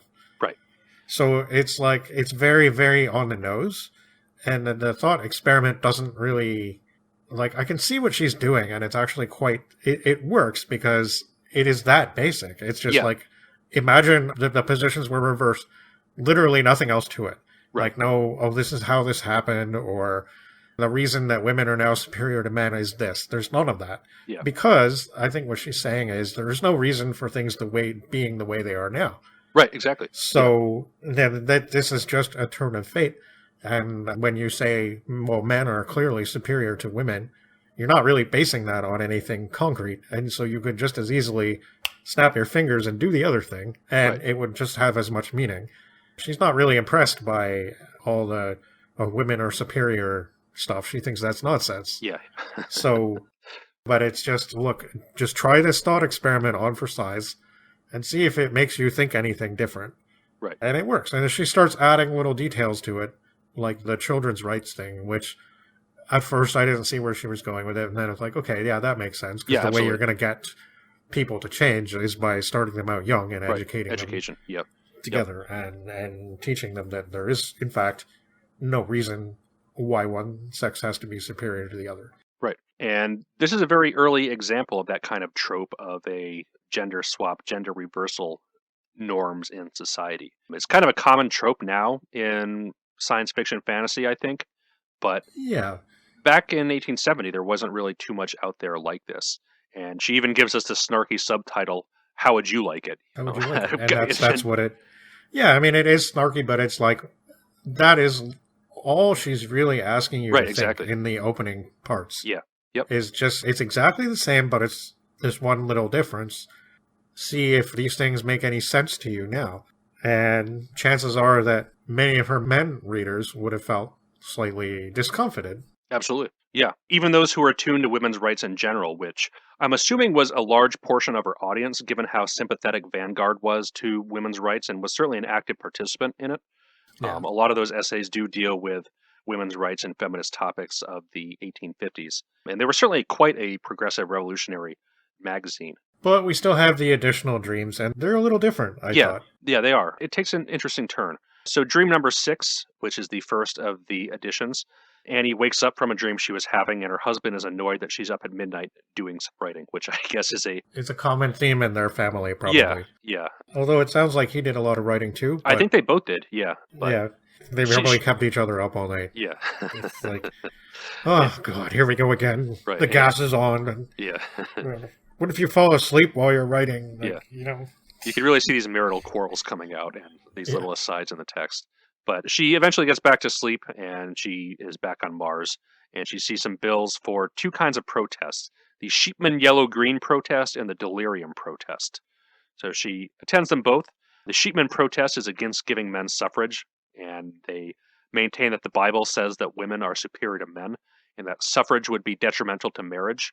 Here she meets Christiana Thistlethwaite again, and she says that it was written by the husbands of senators and various important people, so you better take this seriously. The Delirium protest, on the other hand, acknowledges that there are no inferiority to women and men. I thought it was arguing that they don't see them as being superior or inferior, but women are still designed to do those other kinds of tasks that they have traditionally been doing, and men have their own place. Yeah. Like, I thought it was actually a very modern argument that some people use, especially as we're getting into some pretty messed up territory, but like anti-feminist women. Yeah, right. Who are kind of like, well, yeah, we're not inferior to men, but these are the tasks that, for example, God put us here for, or these are the tasks that are traditionally ours, and that is a place of power that we should maintain. Yeah, it's very divinely ordained. No, because it wasn't like they weren't saying that they wanted women to be senators. They wanted women to embrace their power in domestic situations. And they were saying that men were nothing without that. But they needed that guiding hand behind the scenes, not in front of everybody. Right. So, I mean, it's a kind of a, how much power does the woman behind the scenes really have? And it's kind of like, a part of it makes sense, but it's also, it's like, it's not very conducive to real feminism, I think, because it keeps the status quo intact and makes an argument for it being okay that way. Yeah. In the audience, there was a single senator who does believe in man's rights. And she's very pleased at this fact, that there's one noble soul that is brave enough to believe in the rights of the poor, degraded man. So then we go into the seventh dream. Which is the weird racist dream. Yeah, right. That's the one that I was trying to point out earlier. This one could easily have been removed. It was weird because it had this like weird horror element that wasn't anywhere else in the book, but it also took away from her point. Yeah. So here, her husband is cross that she's up at midnight again, so more marital stuff at the beginning. And she finds herself, when she's in her dream, in a dressing room in front of a mirror. And there's some pretty in-depth discussion on the nature of harsh and abrasive cosmetics. And there's also some talk about the oppressive nature of corsets, which is something that I found interesting, because here we have a woman in 1870 talking about corsets as no, these are really bad for you. Right, exactly, talking about a women's rights issue. And there's some weird, I guess, revisionism among certain modern fashion people who make the argument that no, actually corsets weren't harm for you at all. It's just a matter of fitting them correctly, and that it's just all a big lie invented by It seemed men. they were really popular in the goth scene for a while. Yeah, I think that's what it comes out of. Yeah. But I did some digging, and I couldn't find anything conclusive on this notion that the idea that corsets were harmful came from men, because we have this in 1870 from Cridge, and there was another feminist author, Elizabeth Stewart Phelps Ward, who wrote in 1873, quote, "Burn up the corsets." And she goes on to say, "You will never need whalebones again. Make a bonfire of the cruel steels that have lorded it over your thorax and abdomens for so many years." So she doesn't seem very sympathetic to corsets, and they're both definitely framing it as a women's rights issue. So I'm not exactly sure where this revisionism thing comes from, but it seems to be a very popular sentiment amongst fashion history people, especially like cosplay and costuming people. I'd be interested to know just have more. A fetish for Victorian fashion. Yeah, that's all. Yeah, that too. I think that's really all it is. I don't think that, like, I mean, maybe some people don't find them uncomfortable. I'm not an expert in such things, so I can't say. I'm not either. That kind of jumped out at me because I am familiar with some of those fashion costumer YouTubes, and some of them really go on some passionate rants about how corsets are good, actually. So when I read that line, that really jumped out at me. But she does use it to tie it to the racial stereotypes of Chinese culture with this is the very foot binding. Chinese. Yeah. This whole harsh cosmetics, like putting porcelain on the face and tying up women's feet so that they are rounded and so that they can't walk right, which was mentioned in 300 Years Hence as well. Yeah. But it's actually even more explicit here. And Right.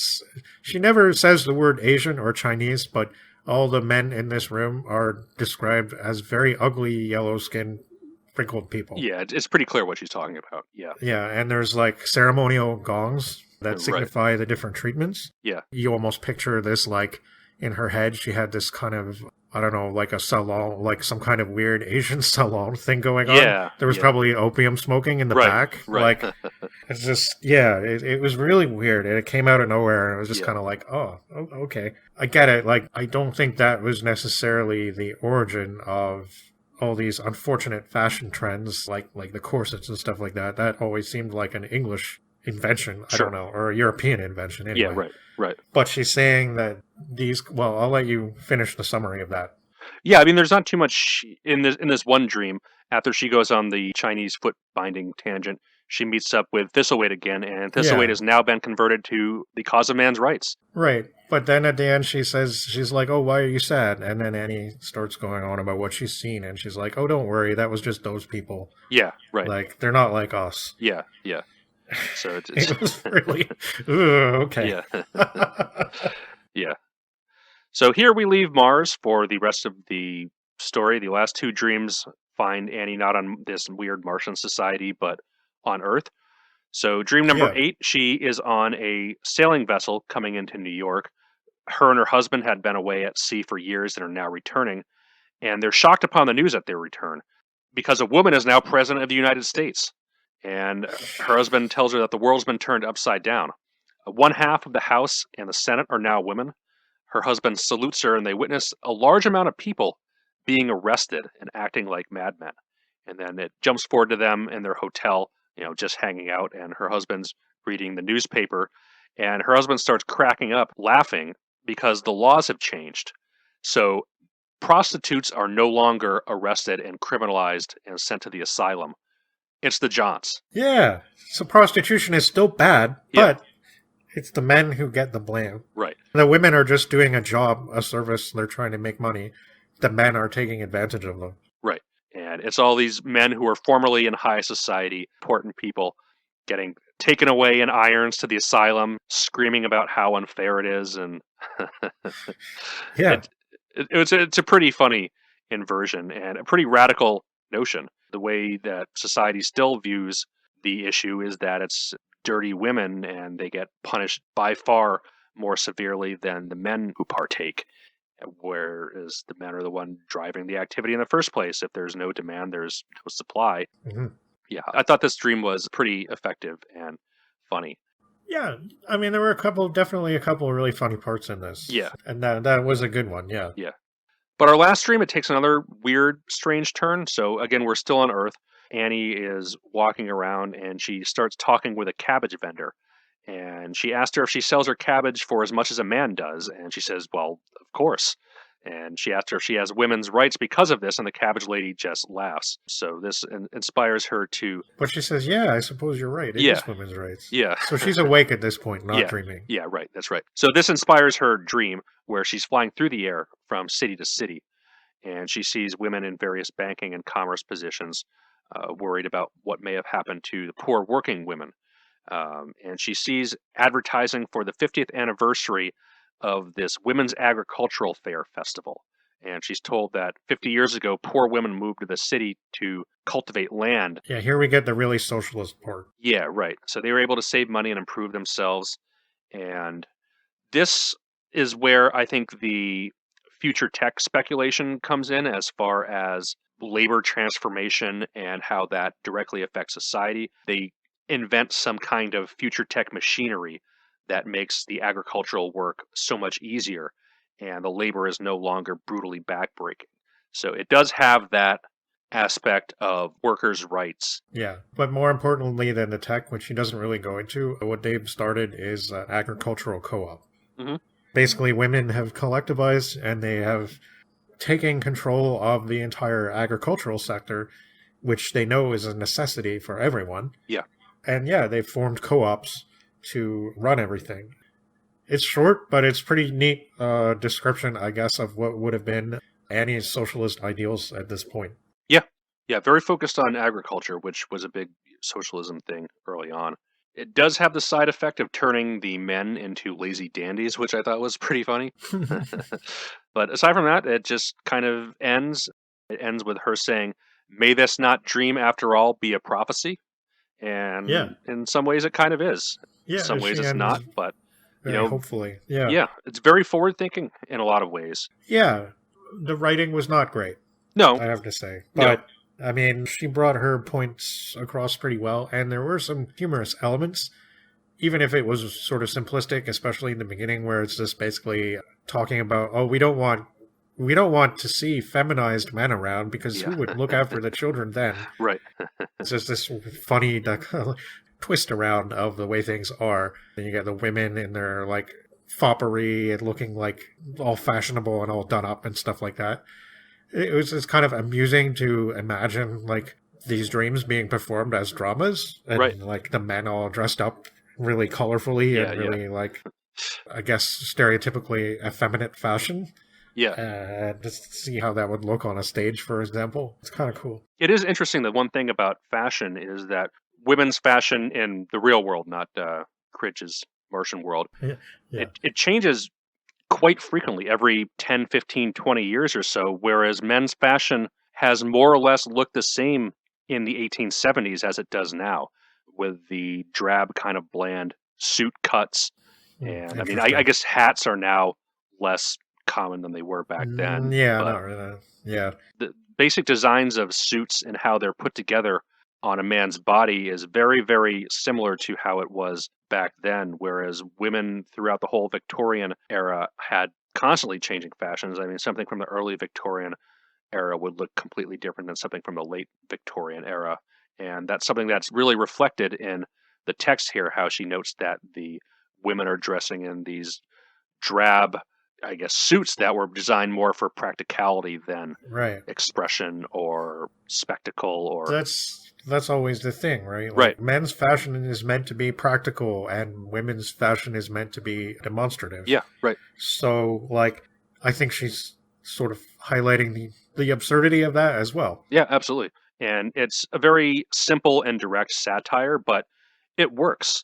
Yeah. I mean, these are very short sketches, and the first half of it was published in a newspaper, as was the second half. So it doesn't have a lot of time with the reader. So she uses the time she has to be very direct and quick. And I think that these ideas could shake somebody up, take them off guard if they're not used to thinking about things in this kind of way. Just a simple inversion of basic societal norms. Well, yeah, I wouldn't like that very much, you know? Right. Yeah, like I wouldn't like it. Yeah, exactly. Yeah. It'd be interesting to have a modern depiction of somebody like Annie Cridge coming into the modern era and having her comment on how much has changed and how much hasn't. Like, a lot has, but women are still fighting to have pockets. Like, yeah, absolutely. Yeah. That's still not really as much a thing as it should be, and like everybody says it should be a thing, but it's not really exactly. Mm-hmm. Yes, this one was really interesting. It was uneven, and the writing was sort of kind of clangorous a little bit. Like, I don't know, it didn't really exactly convey with grandeur or with poetry or anything really stylistic, but it did the job that it wanted to do, I think. Aside from the odd anti-Chinese dream, which was like all of a sudden it's turned into, oh wow, this is a really grim, dark part. Like, and then I didn't quite realize what she was getting at first, and I thought, oh, okay. Yeah. Yeah, right. So that's what she's getting at. All right. She doesn't go there at any other time, and that simple inversion is a lot more meaningful than you would at first assume.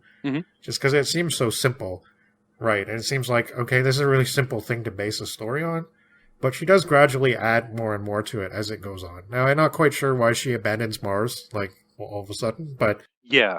Again, it didn't really need to be Mars anyway, no, but I don't know. I mean, it was strangely likable, but I did have to space the different dreams apart quite a bit in the reading. Like, I didn't always have the patience for it, so I was glad that they were short. Right. But like I said, there were a lot of elements of humor that worked. Yeah, it was an interesting piece. Again, very forward thinking. Yeah. And very socialist. And funny at times too, which is always a nice touch. Yeah. So as we looked at Cridge's 9 dreams, we're going to be looking at another dream in the next story coming up.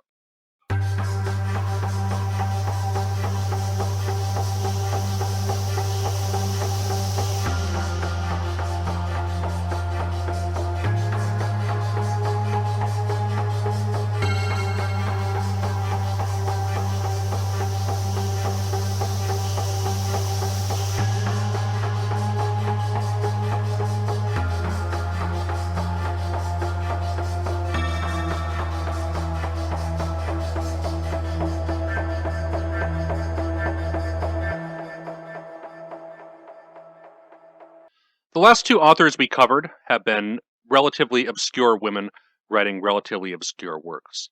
This is certainly not true for our next author, who is a national hero of Bangladesh. Rokeya Sakhawat Hossain, better known as Begum Rokeya, was born in 1880 in Paraband, which is in modern-day Bangladesh.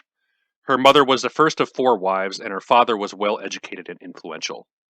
She was able to speak Arabic, Urdu, Bengali, and English, and she married at age 16 to a man in his late 30s, Khan Bahadur Sakhawat Hossain, who was the magistrate of modern-day Bihar in India.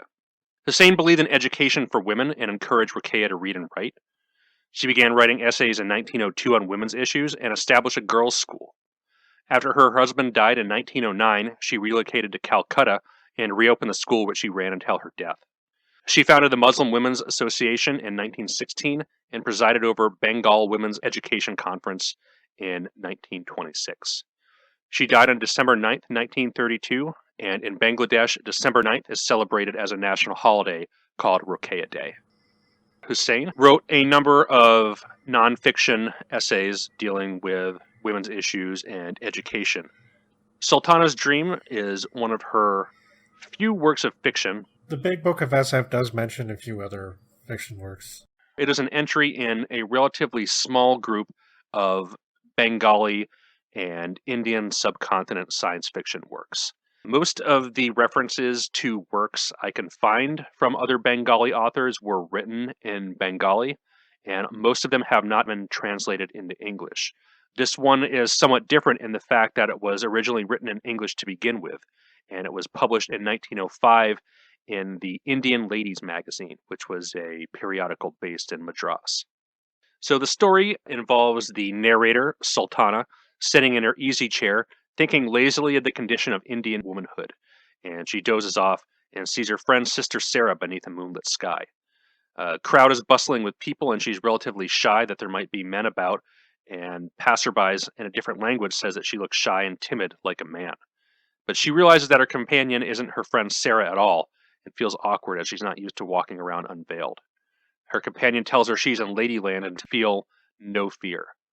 In Ladyland, she finds the garden to be very lovely, and she asks where the men are, and she's told that they're locked indoors, like women are kept in zenana.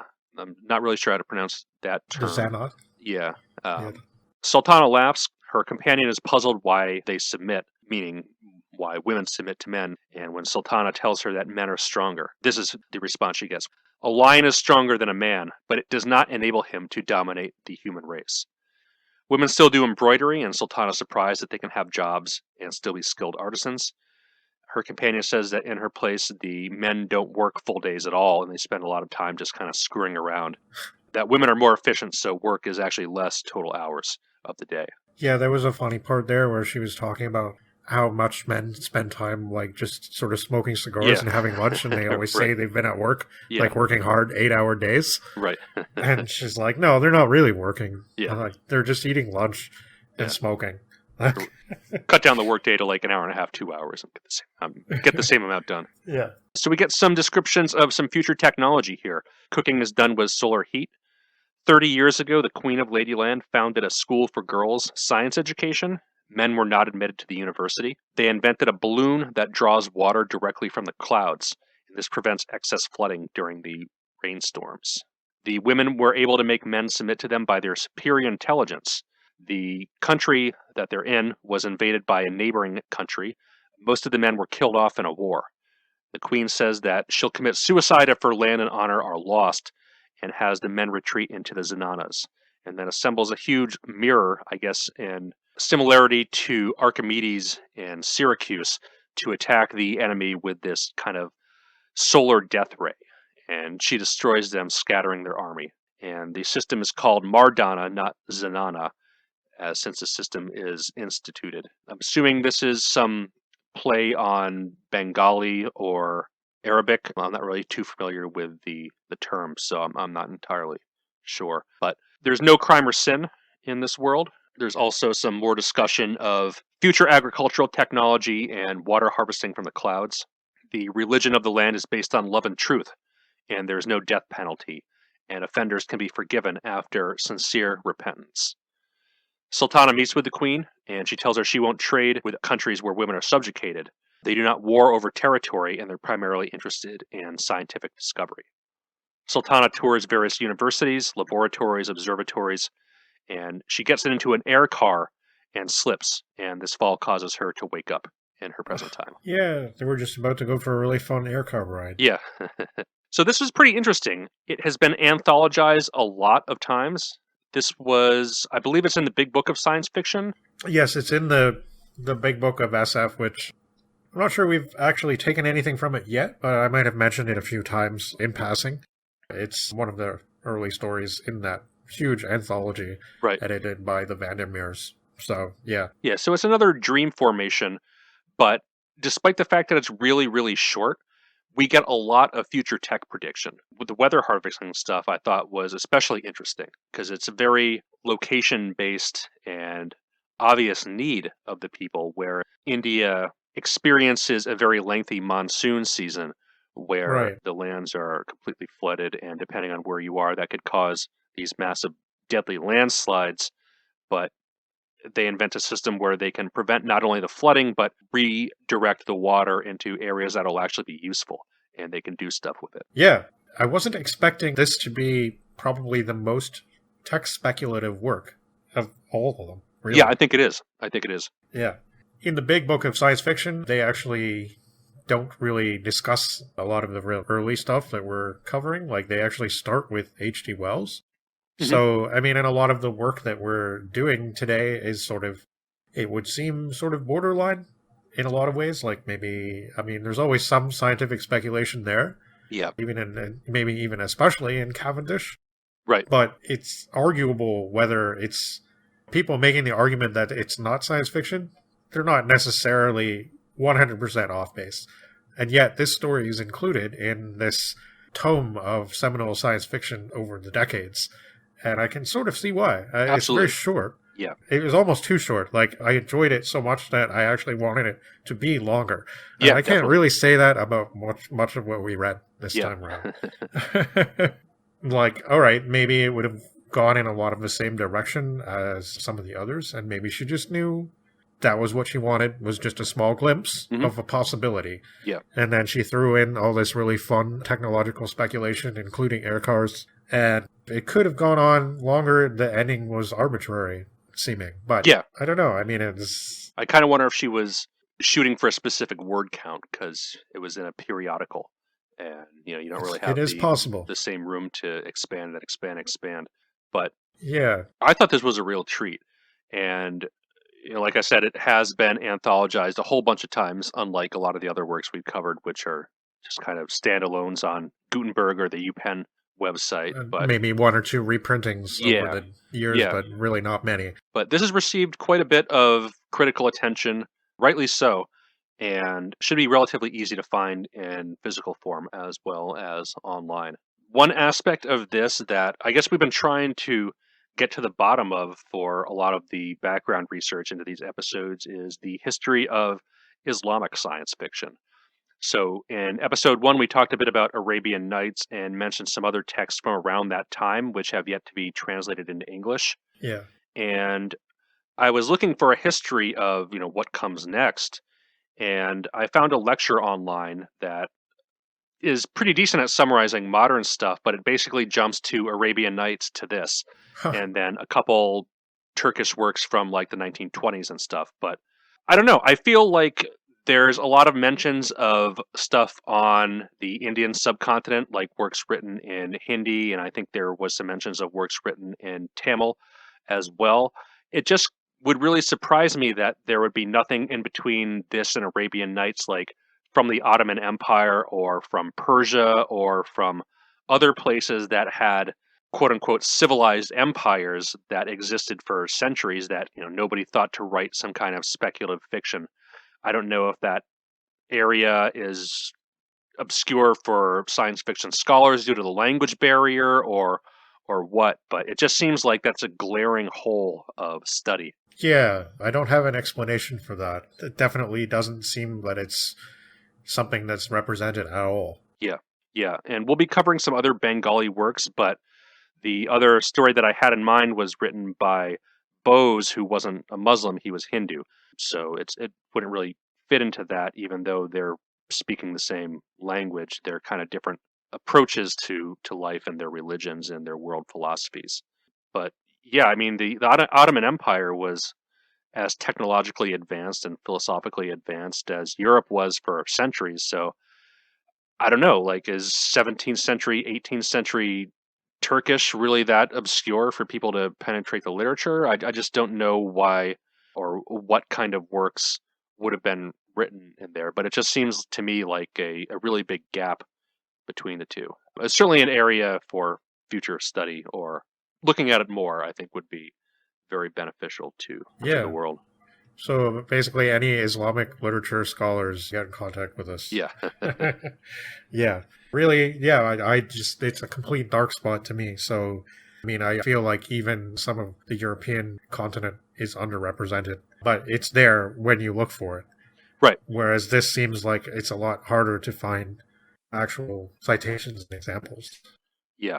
I don't know. We're going to continue to look for stuff in later episodes, but certainly this is a very early example of Islamic science fiction past the Middle Ages. Aside from that, I thought this was a very interesting piece in general. It had a neat vibe to it, and the future tech speculation was really cool. Yeah, the writing was very friendly and approachable. Like it made it seemed like, yes, this is a conversation between two women, more or less, but it's very inviting for you to participate, the reader, and it's very chatty, sort of, yes, come with me on this journey, let me show you something interesting. And she was good at that. And then I can see why she was considered a national treasure in terms of letters in her time. It's a very small sample to go on for me, but like, it just seemed like, yeah, I would have read more without any compunction. Yeah, and I mean, she was passionate about education for all of her life. Yeah, and you can tell that, because she was really into the idea that women did need to be educated at it. Unfortunately, it is a problem, well, all over the world, but especially, I think, in certain countries that are a little bit geared toward an Islamic theocracy, where women are very specifically stunted in their education from an early age. Yeah. They're taught to memorize things, but that's really about it. Right. And I mean, the history kind of ebbs and flows depending on the country. Some countries like Afghanistan were very progressive in the 1960s and 70s, but then the theocratic absolutist and fundamentalist took over and completely changed society. So it really comes and goes in waves. I mean, hopefully the future will be more like Sultana's dream. Yeah, I mean, obviously, something that we're going to probably take away from a lot of these is that, I mean, a theocratic state is not a good thing.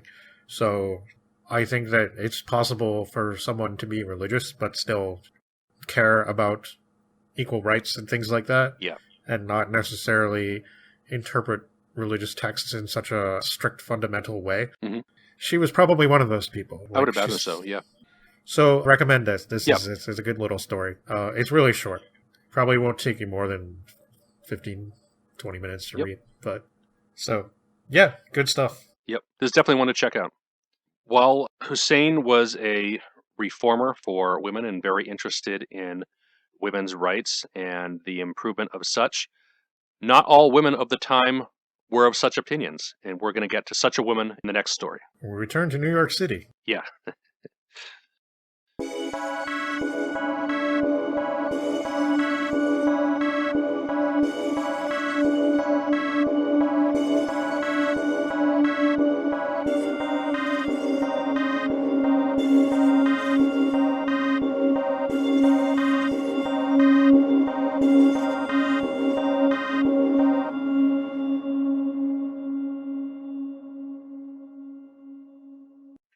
In counter to almost every progressive movement, there's always a reactionary movement against it. Such is the case of our next work, Republic of the Future, or Socialism, a Reality.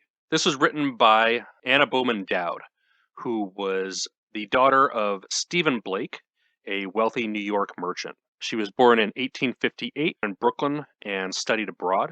She learned both French and Italian in her trip to Europe, and she married Edward Williams Dodd from Boston. She began working in the newspaper industry and contributed to the Evening Post and Harper's, and she really wrote a lot of travelogues throughout the course of her life, and died in Paris in 1929. The novel we're looking at tonight, or I guess not really a novel, more of another short story novella kind of length, Yeah. Republic of the Future from 1887. A piece in the Illustrated American from 1891 says that Bellamy took inspiration from this for his very influential work Looking Backward. I'm not sure how accurate that might be. I don't know how well this was circulated, but Yeah, it's the certainly, Bellamy is definitely very well circulated. yeah. Like that was a very popular book. I want to say it was like the So- third or fourth most selling book from the Americas in the whole of the 19th century, something along those yeah. lines. That's crazy. Yeah, massively popular. But the time frame would work out where Bellamy could have theoretically read this, especially if he was in tune to the newspaper columns and things like that that she would have been writing. Hmm. So this work is a series of letters from a Swedish gentleman, Wolfgang, to his friend Hanavig, and he's visiting New York Socialist City in the year 2050 AD. Oh, So yeah. Take me to Socialistic City. yeah, and he definitely goes there. Oh, So letter one opens up with him being shot into the country by this pneumatic tube electric company. This is a submarine route. I guess it shoots this kind of hamster ball thing with a bunch of people inside under the ocean. Yeah, but it's very luxurious. Yeah, It's it has very, an like, adjustable temperature, so everybody's comfortable. Has a speed of 5 miles a minute, so a little less fast than modern airfare, but certainly well beyond anything they had at the time. oh yeah. Even somebody like Wells, when he was writing a few decades later and speculating on air travel, like he didn't quite have it going that quickly. So, Yeah. Yeah. yeah. They're pretty big speeds, but they have some nice view windows so they can look at stuff under the ocean. And they observe cannibalism amongst the fishes and underwater creatures, despite the existence of societies for the prevention of cruelty among cetacea and crustacea. Yeah. So, Oh, damn socialism. First it's going to come for you, and then it's going to come for the fish. yeah, right. Yep. You can't She's kind of escape. taking shots at a blossoming animal rights movement here. Yeah. And she's told by some passenger that the Buddhistic doctrine of metempsychosis, all fish are accepted as a soul and an embryo. So, Yeah, I didn't expect to see that word in here. yeah. So Yeah. some weird stuff in the first letter. I think the rest of it takes a rather predictable turn. So letter 2, 3 days later, the tube ejects out the compartment, vehicle, whatever you want to call it, on the beach somewhere. And from there, they're taken by air balloon omnibuses, and their luggage is transported to electric cars. And we find out that Manhattan is no longer an island. The East and the Hudson rivers have been filled in as new channels have been dug out for the water flow. And like in the previous works that have talked about city and urban landscapes, the city is now expanding upwards, not upwards. And there's nothing of great height at all in the city. Everything is pretty small building wise. But there are automatic elevators. Yeah. Because Yeah. he's hanging out in his hotel, taking the elevator up and down. But yeah, I guess it's not very high. No, but Yeah. pretty much everything in the hotel is automated. Check-in is automated, and all other operations are, because labor of a degrading nature has been forbidden by law. And Wolfgang says, well, that might be good for the laborers, but not so great for the traveler who wants to see all this neat, exciting stuff. I miss talking to people, telling them what to do and Yeah. stuff. But as a result of this, New York is dull and monotonous. Every house looks exactly the same. Gardens and plants are uncultivated, as that would count as manual labor, so can't do that. Theaters, museums, libraries are built for utility only. There's no kind of style or attractive design in the architecture. Since shops are run by the government, same thing. There's no flavor of personality, no artwork hung up in any of the shops, just the goods that people need to survive and nothing more. and that the socialists who live in this city are the most serious and somber people, constantly walking up and down the streets doing nothing at all. So in letter 3, he meets with a woman of the time who dresses exactly like the men do. There's no chimneys and no cooking, and instead of kitchens, they have these culinary conduits where the nutrition needs are evaluated and they receive some kind of food prescription diet. And this is like transmitted electrically if perishable food, but sent by the pneumatic tube system if not. And the woman he's talking to wishes she could live in the 19th century where people could enjoy their food for 4 hours and they could flirt with each other over wine and dessert and just have so much fun. Yeah, she's a student of history. Yeah, right. Yeah. And of course, that's her takeaway from history. Yeah. But they go on to say that abolishing of the kitchens is what led to the emancipation of women. Servants were later banned, making all women equal. And again, all houses are furnished exactly alike. They're all ugly and look exactly like one another. And all chores are automated, done by machinery. Letter 4 notes the gradual decay of the erotic sentiment, which I thought was a pretty amusing line. Yeah. But it says that women have been free for 200 years, and they appear to make up the majority of the population, and are more lively than the men who appear to be defeated internally. As the home now means nothing, and there's no family sentiment. She says that women have placed herself by the side of man as his co-equal in labor and vocation, only to make the real distance between them the greater. That wars have been declared illegal, and that women are able to best men in diplomacy, so they don't need to resort to the fighting. Letter 5 compares these American socialists to the ancient Spartans, and that notes that high tech is the only thing that makes socialism possible, saying that machinery was the true cause of the conflict between capital and labor, not the unequal distribution of land. We get some pseudo-future history in that there was a massive civil war in 1900 between the Republicans and the socialists and anarchists who represented foreign influences, where the anarchists initially were unsuccessful on the battlefield and they resorted to massive explosives that leveled entire cities. And these anarchists were composed chiefly of Germans and Irish, but a few Russians, whereas the German element would not submit to Irish leadership. And she notes that the Germans were given the task after there was a split between the two of organizing the city, as she says the Irish are totally incompetent to do any kind of task like that. She goes on to say that the Irish misgovern their cities and the Germans build wealth and the Americans profit off them both. And that the socialist theory prevails over anarchism for developing some kind of state, and they have a constitution that's passed and is in effect for basically 150 years. So letter 6, all the people are dreary, and especially the men. No individuality at all. And the author speculates that people are dying for want of work, of downright hard work, because, that's just what breeds character in a person.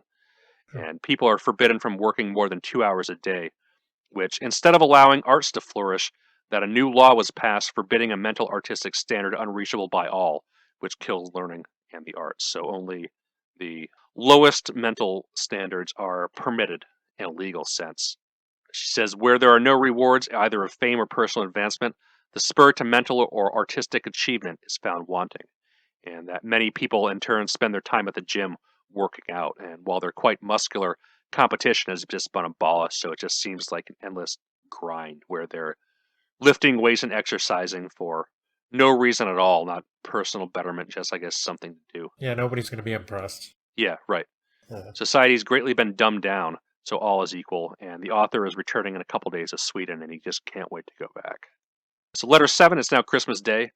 Everything's the same because holidays are no longer special, and Christmas is the only day that they keep as a holiday to show off the children that have been brought by the state, where 10,000 children gather at the Great Ethical Temple to hear the history of Christmas. And gifts are distributed. Boys get dolls and girls get whips and tops. It's random. It's actually random. Like, they just get random stuff. So there's it's not necessarily an inversion.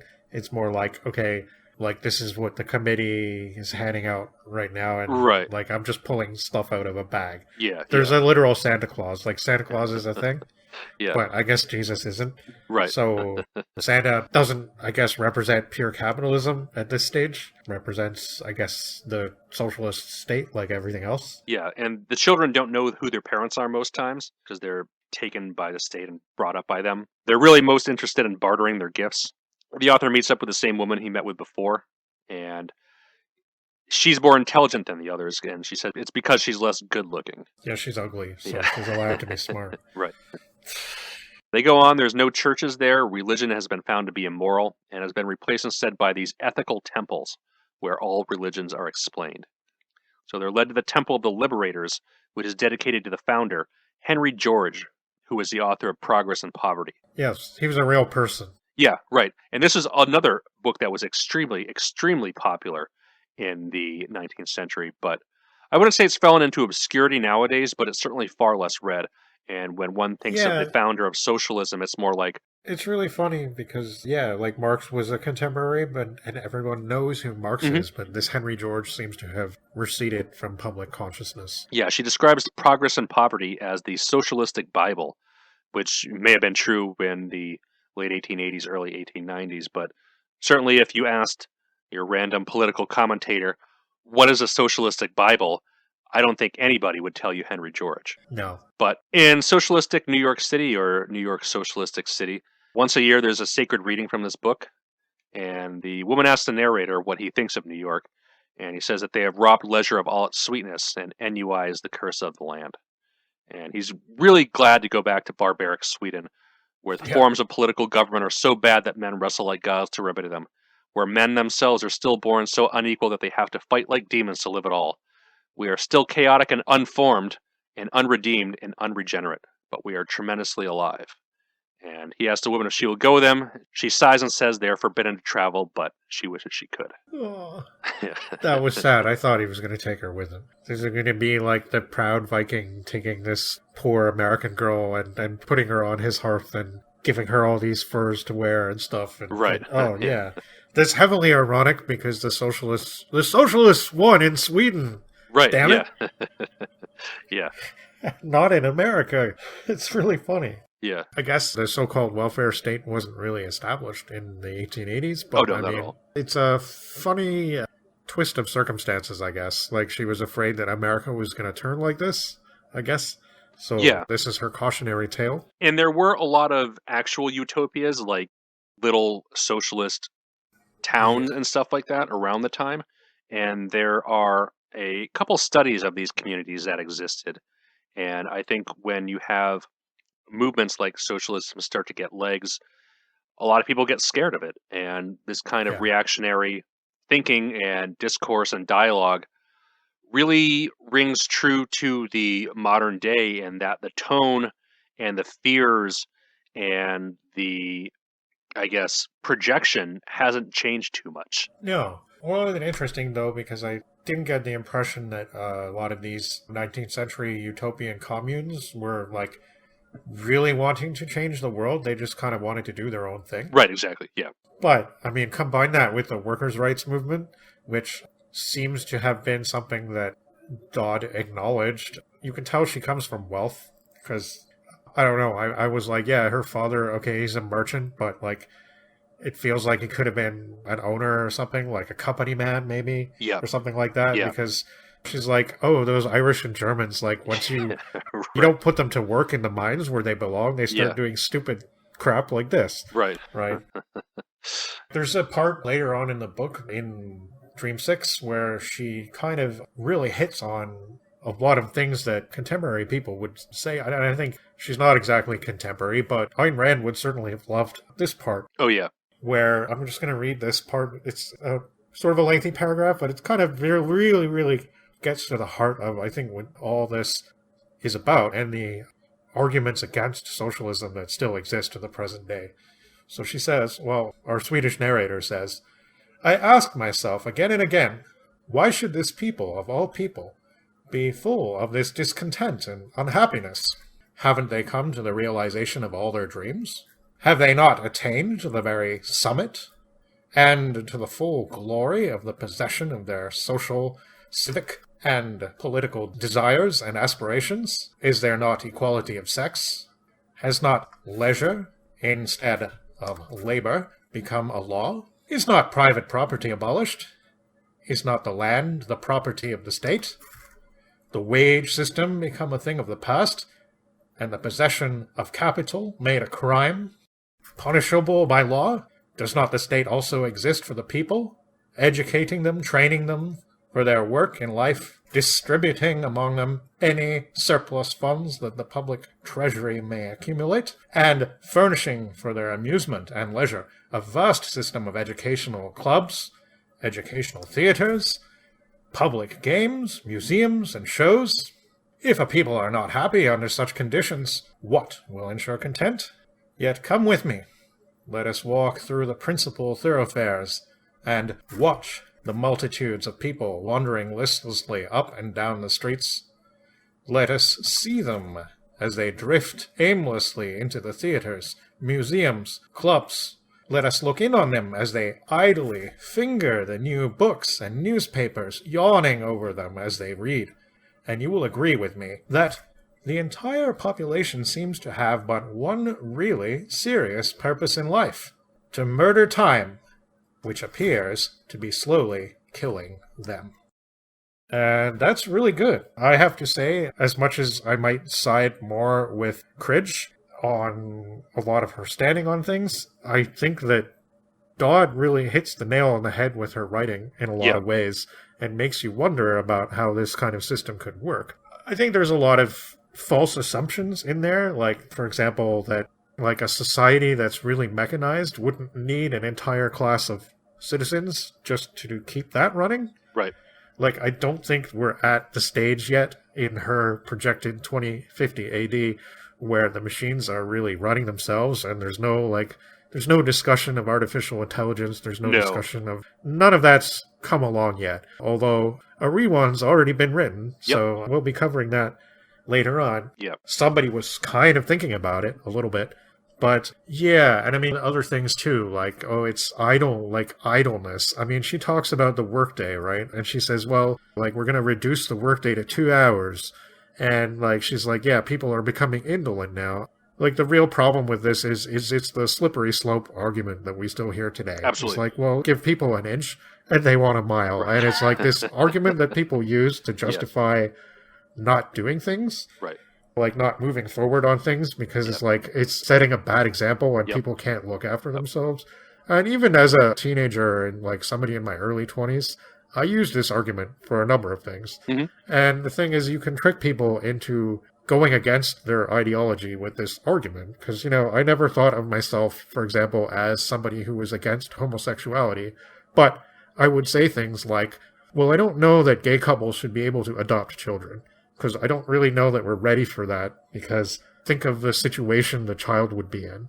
And it's kind of like, well, all right, but if you don't start with something, you're never going to get anywhere, right? And at this point in time, workers are still fighting for 7-8 hour workdays. Like, that's a real honest struggle of people. And just saying, oh, they want to be lazy and only work for 2 hours, like, it's kind of infuriating. And it obviously comes from a position of somebody who has never really been exposed to that kind of environment. Yeah, absolutely. But she is a pretty good writer. Yeah, and I'd imagine that her travelogues did pretty well. Because if you're writing about an interesting subject and you have a little bit of prose talent, you know, you could make something that sells a decent amount. But I think it's just very interesting how a lot of the fears and reactionary language she uses are still used by, you know, modern reactionaries and conservatives today, almost 130 years later. Interestingly, though, to her, it's the Conservative Party that is like they're the ones that want to keep things as they are, because it's conservatism, right? So, and now it's 2050 AD, so things have moved along to this point where the new status quo is this indolent socialistic state where everything is looked after by machines. So she goes into the automation thing quite a bit here too. And that's something that we didn't even cover that much during the automaton episode, but which we'll definitely be coming back to. Yeah, the issue of labor, really. It's covered by a lot of these stories in this episode, but the ones we did in that episode didn't really touch upon labor at all. No, labor didn't really come into it. There was that weird story, the Spanish story about automata replacing people, but it was mostly like politicians and stuff. Right. It wasn't like farmers or agriculture or anything like that. Right. And here it's like, it is kind of insidious when you think about it, because the reactionary position is that we have an underclass of people that needs this kind of work just in order to not turn around and bite us. Yeah. Basically. It's really dehumanizing. Yeah. To a huge swath of society. Right. And then people know too that they can actually, because, I mean, a lot of the working class they have no unions and they have no rights, or not many rights anyway, and they're already, things are up on the table that are like, well, we might replace your jobs with machines because it's profitable, and what are you going to do when we don't need you anymore, kind of thing, right? And it makes the working class too feel vulnerable, right? So that's probably how you turn a lot of working people against new developments and against possible socialistic developments, maybe. Yeah, against their own interests, really. Yeah. So I guess one other interesting thing about this piece is that it's definitely a technological and social dystopia, of which it's difficult to find some precursors to. I was briefly looking at the history of dystopias, and the internet cites The Last Man and The Coming Race, both of which we've covered in previous episodes, but they don't really have the same vibes or hit the same notes as this one does. No, I don't think so. Whereas this one,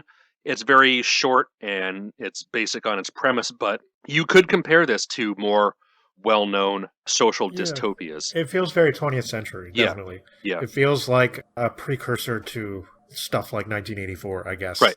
Although 1984 has people doing like backbreaking work and stuff, but it's like the same kind of feeling of uniformity, and like our Swedish traveler can leave whenever he wants. That's the difference. Yeah, exactly. So he's really just an outside observer. Like he's kind of like your typical utopian observer figure who's sort of walking around, getting to know the people. And he starts out adopting this sort of curious, aloof quality that's not necessarily stating categorically like that he's against the social mores of the people and stuff and the way things are run. But by the end, he's like, yeah, this sucks. Like this, I can't wait to go home.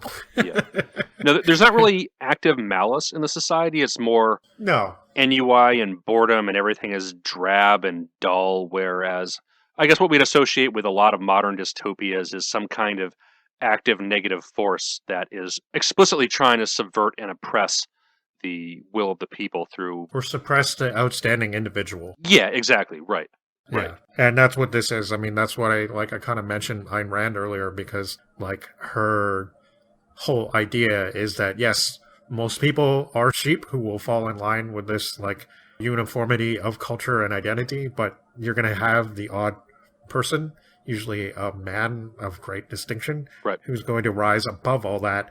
And that man has the right to basically take whatever he wants. And again, in her stuff, there's a lot of little people that are kind of malicious because they're little people. So, like, all they really have the power to do is make other people's lives shitty. Right. And this is definitely not like that. This is more like, everything, the life has been sucked out of everyone in socialistic utopia of New York. Yeah, I don't know. I mean, it was definitely interesting. And it was, I can't think of... Like, dystopia is a very 20th century thing normally. Yeah, right. It comes from that 20th century background of the experiences that Western society had up till that point. Mm-hmm. This feels also ahead of its time in very different ways than the last two works. Sure. I'm guessing she wasn't a fan of women's suffrage. No, I can't imagine so. No, I mean, I don't know. It's curious to me that she links that with the downfall of society. Yeah. I don't quite get how she jumped from that. Like, maybe that wasn't the cause. Like, it was just one of the effects, I guess. I think it's the idea of putting women on equal footing as men. Well, then you're going on the slippery slope where everybody has to be equal in the most illogical forms. You know, everybody must be equal in everything. So, like, if you put women in the army, you have to make them do 10 push-ups instead of 20, and then you have to, like, reduce everyone else's push-ups accordingly. Yeah. Or if you put women in charge of this and that, like, I get it. I guess, it's that give them an inch thing again. Right, exactly. Right? Yeah. So, I mean, it is interesting in some contexts, but it does have pretty basic reactionary undertones in politics, too. Yeah, it was interesting, though, because it's one of the few works that we did today that does have a sense of somebody being oppressed, I guess, or somebody being, like, it's kind of got that, like, bleakness to it that none of the other stuff really depicts. So, in that sense, it was a breath of fresh air, and it was short. Yeah, so, quite short. Yeah. I don't believe it's been republished in modern times with any critical editions, but again, it's freely available on Project Gutenberg and other similar public domain sites. Yeah. So, of historical interest, definitely. It's probably not going to, like, impress you ideologically, maybe, but then again, you never know. So, and history is always fun, looking at all the ideologies that factored into the equation and how everything evolved in time. And there's a very, very, very clear lineage between this and modern discourse around these issues. And to me, it's just fascinating how much things can change in 130 years and how much things can stay the same. Yeah, definitely. And like you were saying, you can almost imagine that being written now. Yep, absolutely. When somebody's saying, "Here, man, look, don't you believe that socialism is bad? Like, Right. here's why." Yeah. Right. Right. Although the work doesn't go into a lot of things like healthcare and different things that are sort of considered key socialist talking points in the 21st century. Yeah, no, But this is more 1880s socialism. right, right, This is yeah, long before the USSR. This is long before any of the modern conceptions of socialism and communism came through. I mean, even the USSR is vastly different from what modern socialists are advocating for. yeah, absolutely. Although I hadn't seen her talk of uniformity of structure and stuff like that and the drabness, like I hadn't really seen that associated with anything pre-communist Russia before.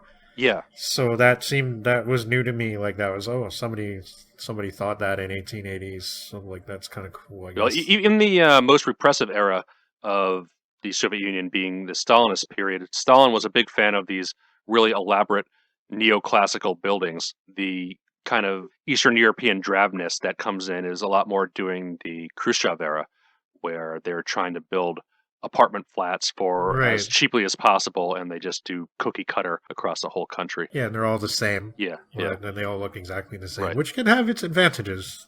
If we're really honest, that it's not all, I mean, it is bleak to look at and kind of boring, but like, at least you know all your parts are going to be standardized and Right. like everything should work right. Yeah. So I think now we're going to take a little break and we're going to move outside of New York City and make our way west.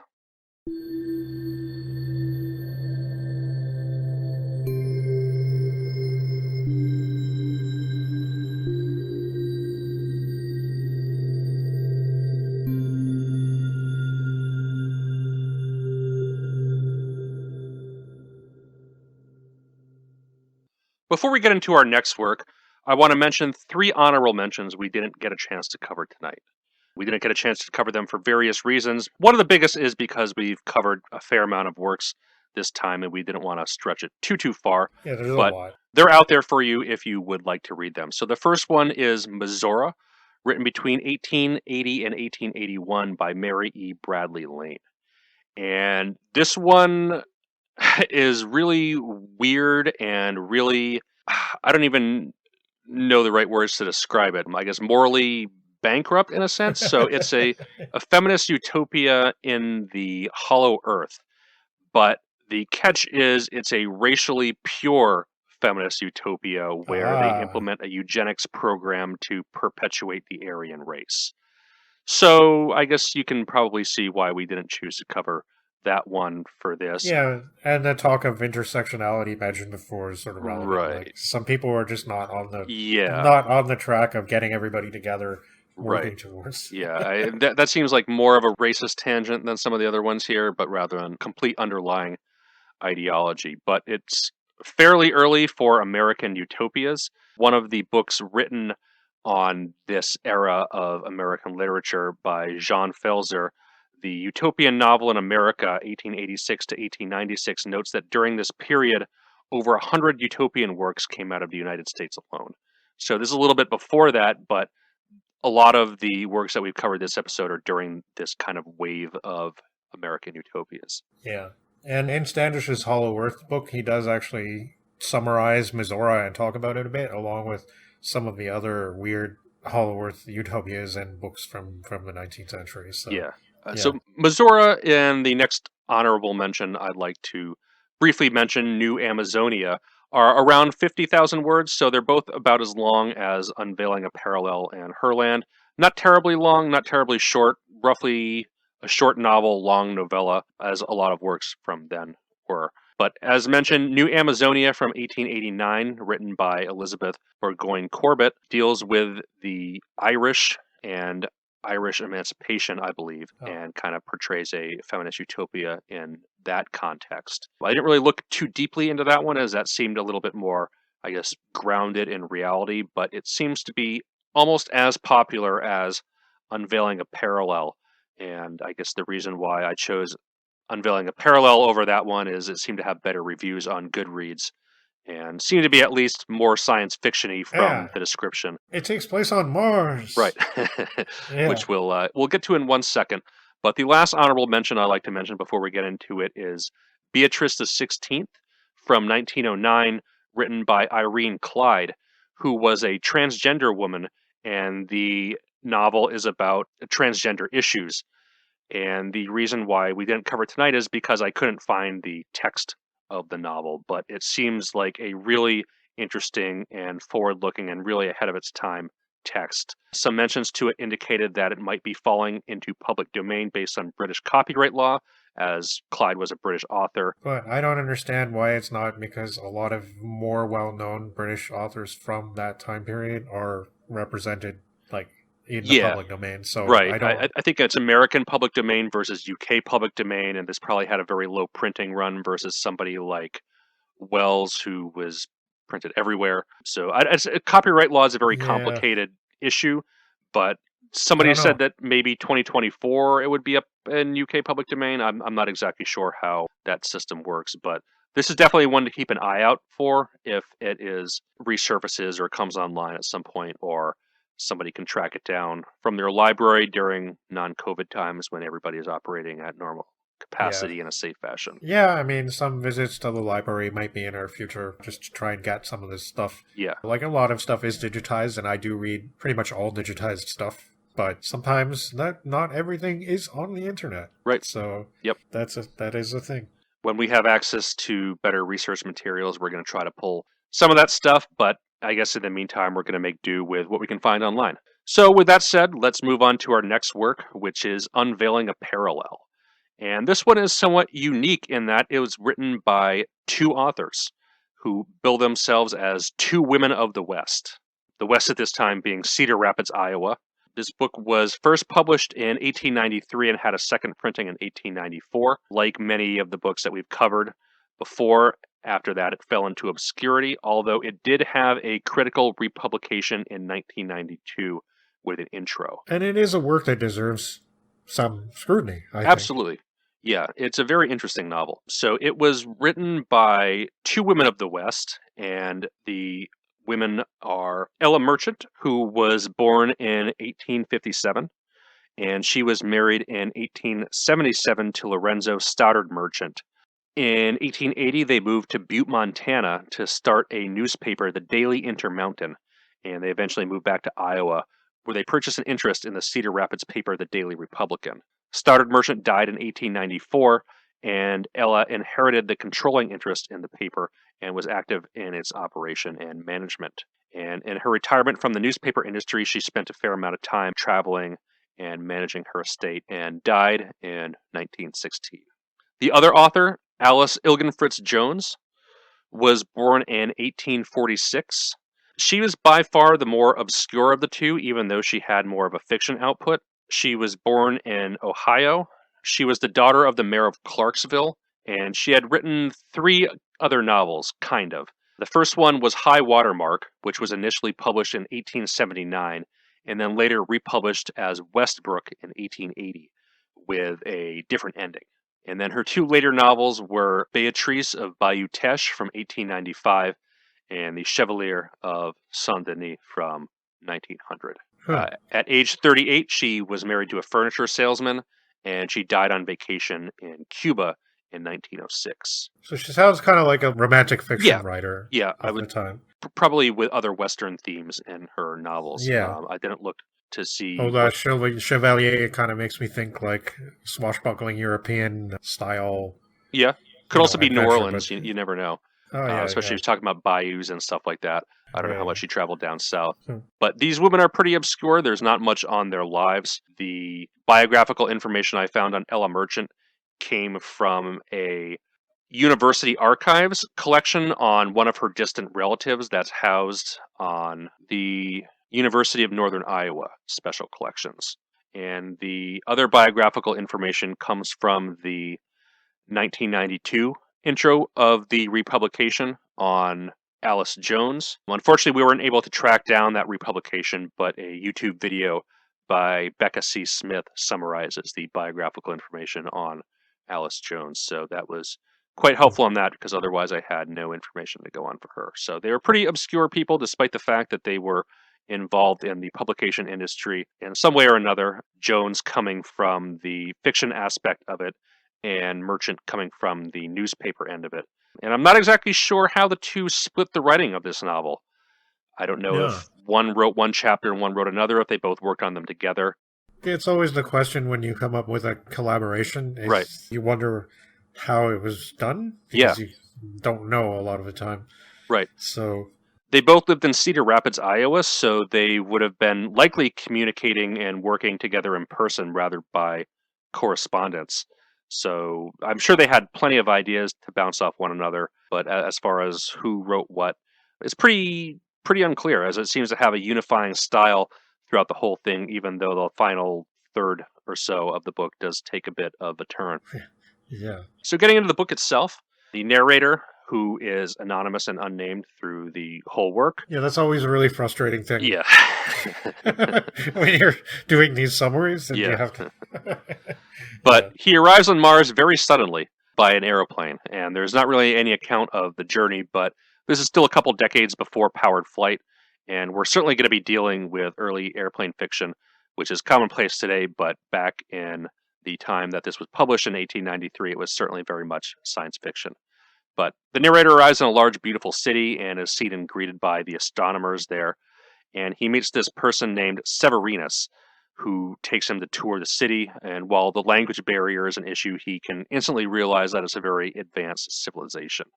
He's taken to Severinus' mansion, which is absolutely gorgeous, and he's introduced to his room where he's taken to lie down and recuperate. And after midnight, Severinus comes in with garments and new clothes, which seem too womanish to him, but he soon grows to like them. And he notices that both sexes dress very similar in this kind of white or creamish color, and he has a very vegetarian breakfast that the narrator finds strange. He enters a art gallery type of room, and he sees a private prayer ceremony taking place where Severinus is in reverence to whatever spiritual religion is on Mars.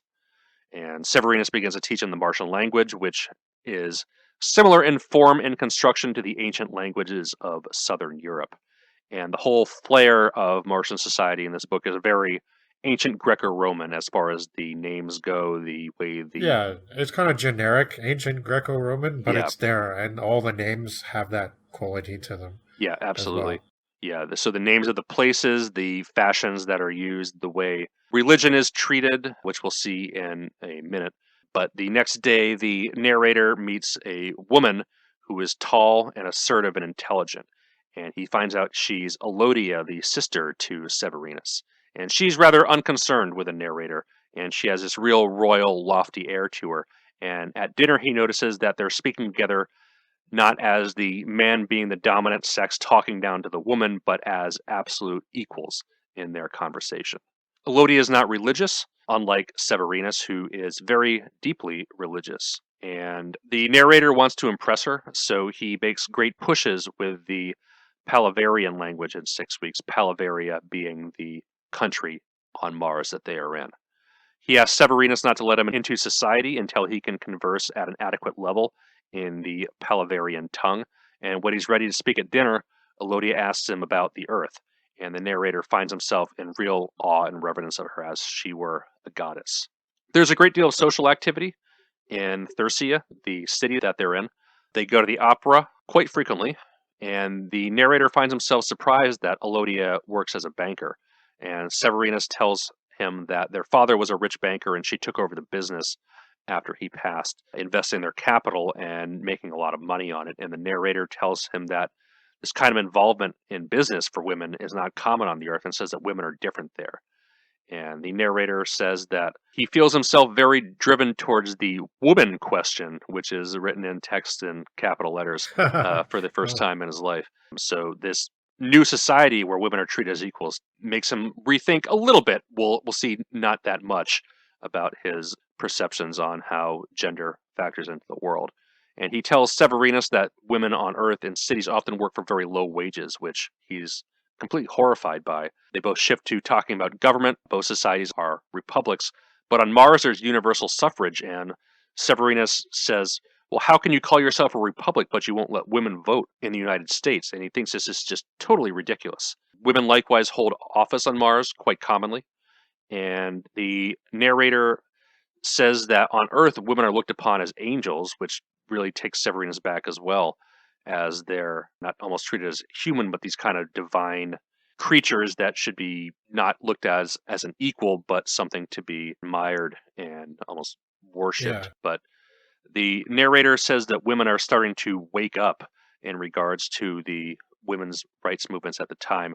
And Severus responds saying that the Martian women were never asleep. He asks the narrator his views of creation, and the narrator says that God had made woman from a man's rib, whereas Severinus says that on Mars, a pair of creatures sprung simultaneously from an enchanted lake, equals in all things. So this is another interesting part, is that we don't have Christianity on Mars in the same No. way that we did in man's rights, where it was like an inverted Christianity, where it's Eve that was Eve came created first. first and Yeah. Adam was tempted by the serpent.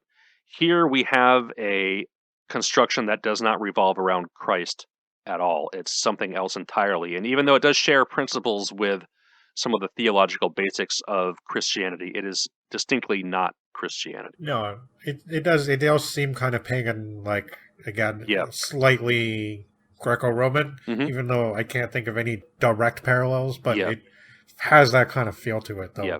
Yeah, You know, absolutely. like there's somebody springing sui generis from the lake water and kind of like, Right, yeah. Yeah, so after this discussion, we get a couple time skips. It's now in the middle of the winter. The narrator has now gotten to know Elodia in conversation, and they go to the Aurora's annual parade. And it's here that he finds out that Elodia is the supreme sorceress of the Order of the Auroras. yes, mighty title. Yeah. But here he finds out that every processionary is a woman, and the narrator is really stunned by this. And he finds out that this society originated several centuries back out of famine to banish hunger. And their charitable mission has since evolved into this sentimental display compared to the city guards on Earth, but he has a really hard time reconciling the two. Doesn't he actually faint? Yeah.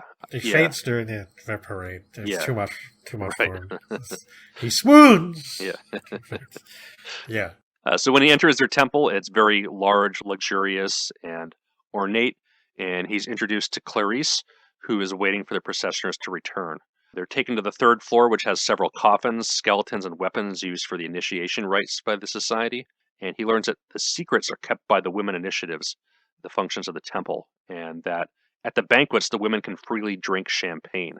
And he's just Oh, completely mortified by this.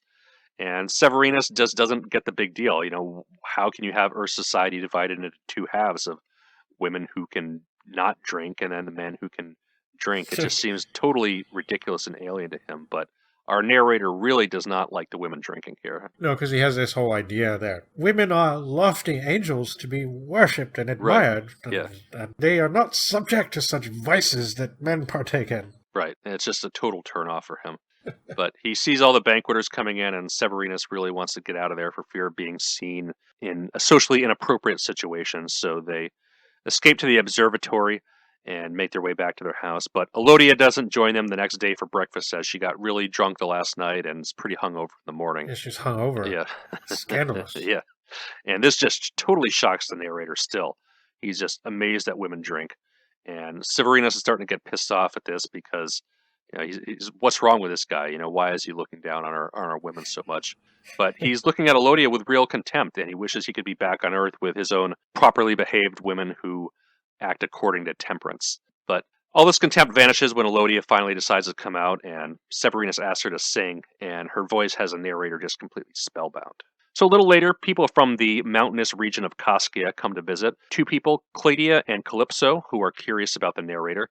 It's a high-altitude region, so it allows them to observe the stars and heavens quite well, and everybody there names themselves after heavenly bodies, pretty much. Elodia leaves, and Severinus tells them he must visit Lunismar, which is the name of their city, as it's a much more spiritual region than the aspects of life that Elodia can present to them there. And the Kaskians are a truly devout people, and they note that the same principles that govern Christian theology are more or less the basis for law. The laws of the Kaskians are against bearing false witness. They believe marriage does not sanction lust, and that sex is divine and shouldn't be debased. And they mention that their bastards are ostracized from society as a result of this. So moving forward now to spring, Thirsia is a very beautiful, charming country, and the narrator still doesn't understand why Alodia does mannish things like manage her estate.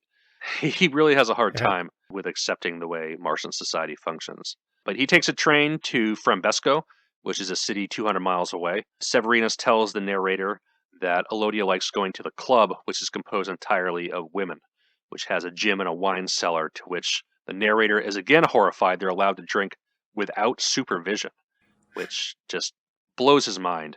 And further upsetting him is the fact that women don't smoke, but instead they vaporize some Yeah. mixture of alcohol and valerian root, which is apparently really bad for you. I can't imagine it being good.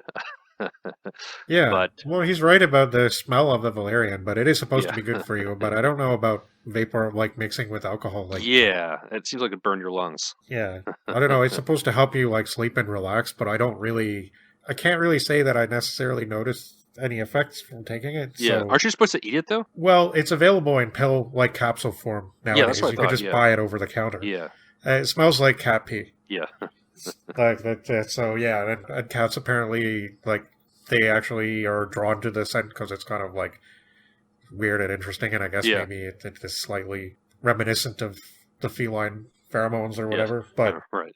yeah, it doesn't smell too good. But if you ate it, like you can put it in tea and stuff. I've never tried that. It doesn't sound very appealing though because it does smell kind of bad. Hmm. So yeah. Yeah, I can't imagine vaporizing it. Well, I just thought it was funny because like the men do smoke and they Yeah. smoke cigars. Right. And Severinus wants to share a cigar with the narrator. And they're sitting there like puffing away on their cigars, talking about the women and their horrible vaping Yeah. habit. Yeah, there's two cars of the train, the vaporizer car and the smoker's car. Yeah. So they're kept separate. But it's so weird too, like it reminded me of my ex that she was talking about because she started vaping and like smokers would regularly go up to her and be like, "Oh, you shouldn't do that. It's bad. Like, you know, it's, Right. it's really bad for you. Yeah. Like, come on, smoke cigarettes instead." Like, Yeah, yeah. No, it's pretty interesting though. I'm not sure if vaporizing was actually like a thing back then. I did find a patent somewhere for an early herbal vaporizer, but that was from like the 20s or the 30s. I don't think it was this early on. I don't know. Yeah, that's interesting because like it is the way that that they describe it is that it's like a curved tube with lots of curvatures and weird swirls to it and stuff. Yeah, they have a vaporizing cup, and it's a real class status symbol. So if you're from the upper class, you have this like ornate hand carved vaporizing cup with, I guess, like sculpture Yeah. and relief on the side and maybe like some gemstones or something like that. Whereas if you're from the lower class, you have just like these cheap mass produced ones that are made out of plastic or something like that. Yeah, that was neat, and it was funny too because Yeah. they were so like all the outrage and the way Severinus talks about it is just so well, yeah, that's just the way it is. And he talks about the women vaping like the way we often talk about people smoking. Right. You know, it's like Yeah. it's not very good, but like, what are you gonna do? It's just what people do. Yeah. Yeah. That seems to be the narrator's personality so far, is just getting upset at everything that he sees. So they're riding the smoking car and the vaporizing car train, and they eventually arrive at Frambesco, which is a little smaller than Thursia, but not as beautiful. The air is colder, and they see some bills for a fight, and they get tickets to see it. And in the arena, it's all a bunch of women in the audience, and the women are actually the fighters in the ring, which is described as more of like a wrestling thing than a boxing match, but still physical blood sport contact. Yeah. They're talking about their Kaskian friends at dinner, and they note that the Kaskians are more spiritual, and they say that we sometimes forget that we have a soul, and they forget that they have a body, which I thought was a pretty astute line. Yeah. After this, they tour Cupid's Gardens, where women meet their lovers for their extramarital affairs, which is contrasted with men meeting their mistresses on Earth. They bring up the issue of prostitutes. Again, it sounds equal on Mars, where they're people of a low society, but the scandals of affairs are not life-ruining, and women often propose. Severinus tells the narrator that Clarice broke her husband's heart by cheating, and he was unable to get a divorce under those circumstances. They see some male prostitutes, which really shocks the narrator, and though while prostitutes are still looked upon as sort of societal lepers, social redemption is more possible in Martian society. And they see a couple of young women who are flirting with them, and Severina says the key to eliminating this kind of vice is through education, and is really convinced that the Kaskians have the right idea about their spiritual practices with relation to how one conducts themselves in society. They meet with many scientific professionals and educated people, and while they're in this crowd, the Kaskians arrive. They're like these stoic kind of philosophers that are real, like, I don't know, monkish in a way. And the narrator notes that Clydia has a striking beauty, which he uses a Balzac quote to describe her, and really considers her to be the perfect woman, and says of the Kaskians, quote, their conduct and conversation never lack the vital human interest, without which all philosophy is cold and all religion is asceticism. So the Kaskians invite the narrator to visit Kaskia, and he promises to do so. He learns that Alodia does not use her beauty as social capital, and that marriage in Martian society is not an economic necessity like it is for women on Earth. As he's taking walks with Alodia, she doesn't need help getting over streams and such, and the narrator starts flirting, and she says that flattery should be used as a last resort. And he asks her if she intends to marry, which kind of takes her back a little bit. Yeah. He stumbles a bit and realizes that, but he tries to explain earthly love to her. They get into this whole dialogue on love, and she asks the narrator if he's had any previous affairs before, which really embarrasses him. And Alodia says she doesn't want to marry, and it says she has a kid from a previous relationship who is unaware that she's her daughter. And she asks him to be secret about this, to not tell anybody else that she has a daughter.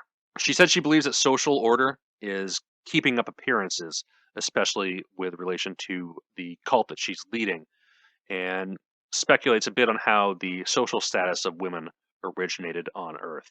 As they continue walking, they talk a bit about botany, and at home, the narrator asks Severinus if he truly believes the sexes to be equal. And he tells him to go to Kaskia, and that their plane of life being much higher will provide him the answers that they need. But he says that we should not throw the burden upon any particular class or allow any particular class special indulgences. Upon hearing this from Alodia, he really feels that she's not virtuous at all, and she's just kind of dead to him. Yeah, he's really disappointed in the whole thing is kind of bleak to him and Yeah. not pleasant.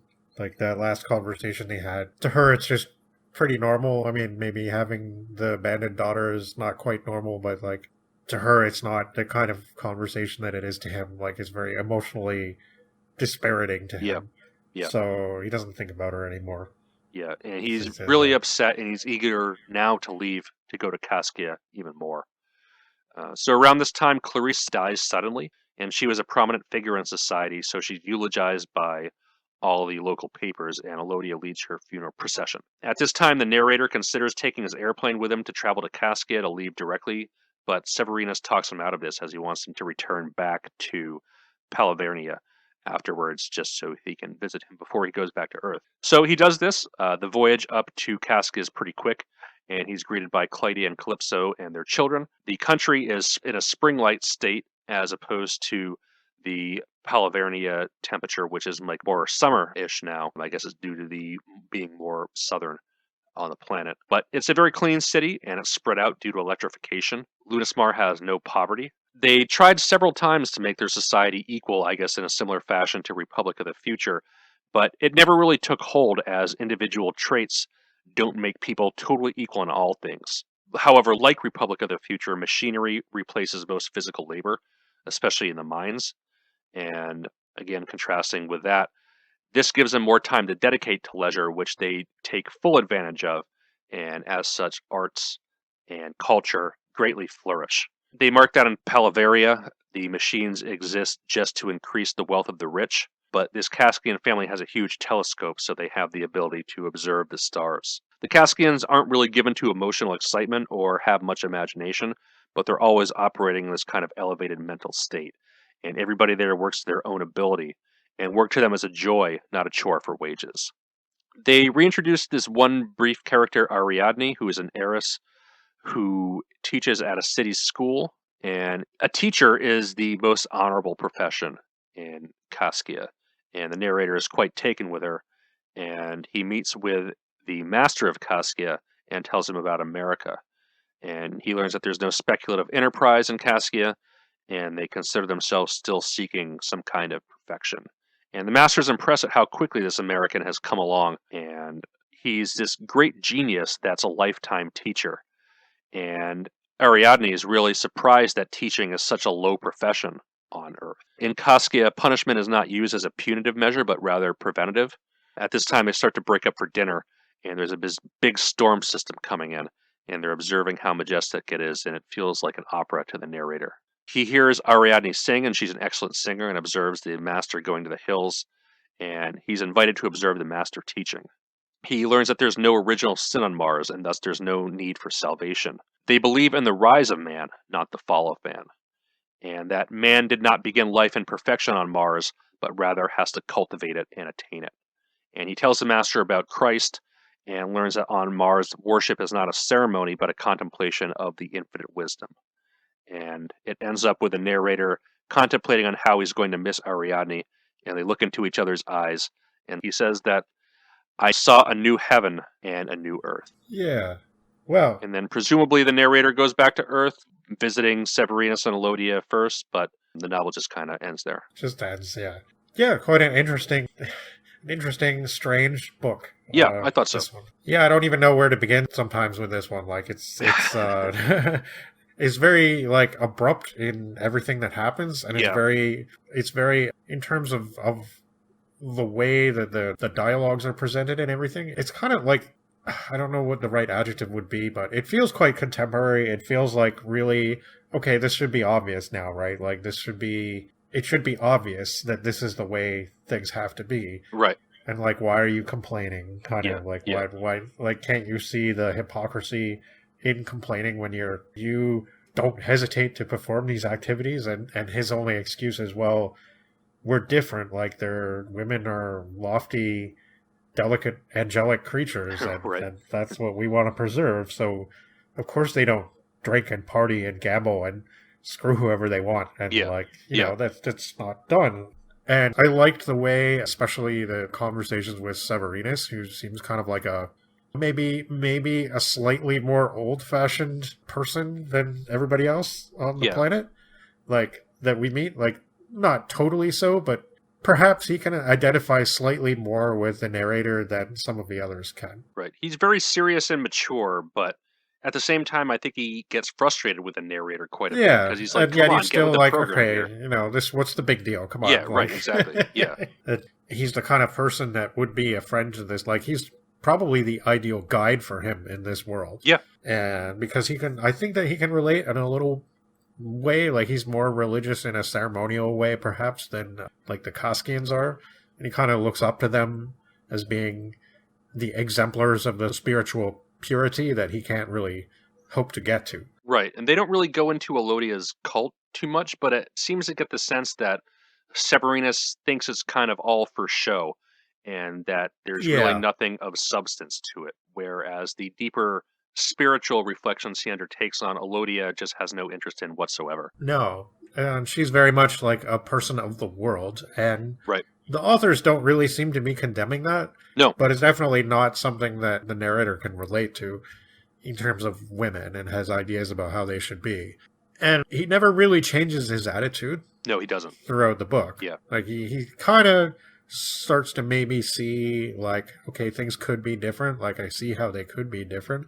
But he doesn't, like, wake up one morning and be like, wow, this is better. Like, it's better like this. I mean, he does kind of worship, like, the Kaskians especially, they're so ethereal, and everything is beauty and an ethereal beauty and unattainable divinity and stuff. Like, he's obviously overcome by it. But maybe he still doesn't really understand what makes it work, what makes them work. And I don't know, like, he has this talk with the master in the end about Christianity and stuff, and I'm still not sure if, like, the master seems to be saying, all right, well, we're not really that different in our spiritual beliefs. Like, he's sort of comparing, and he sort of questions the whole idea of the fall of man and the whole notion of Christ.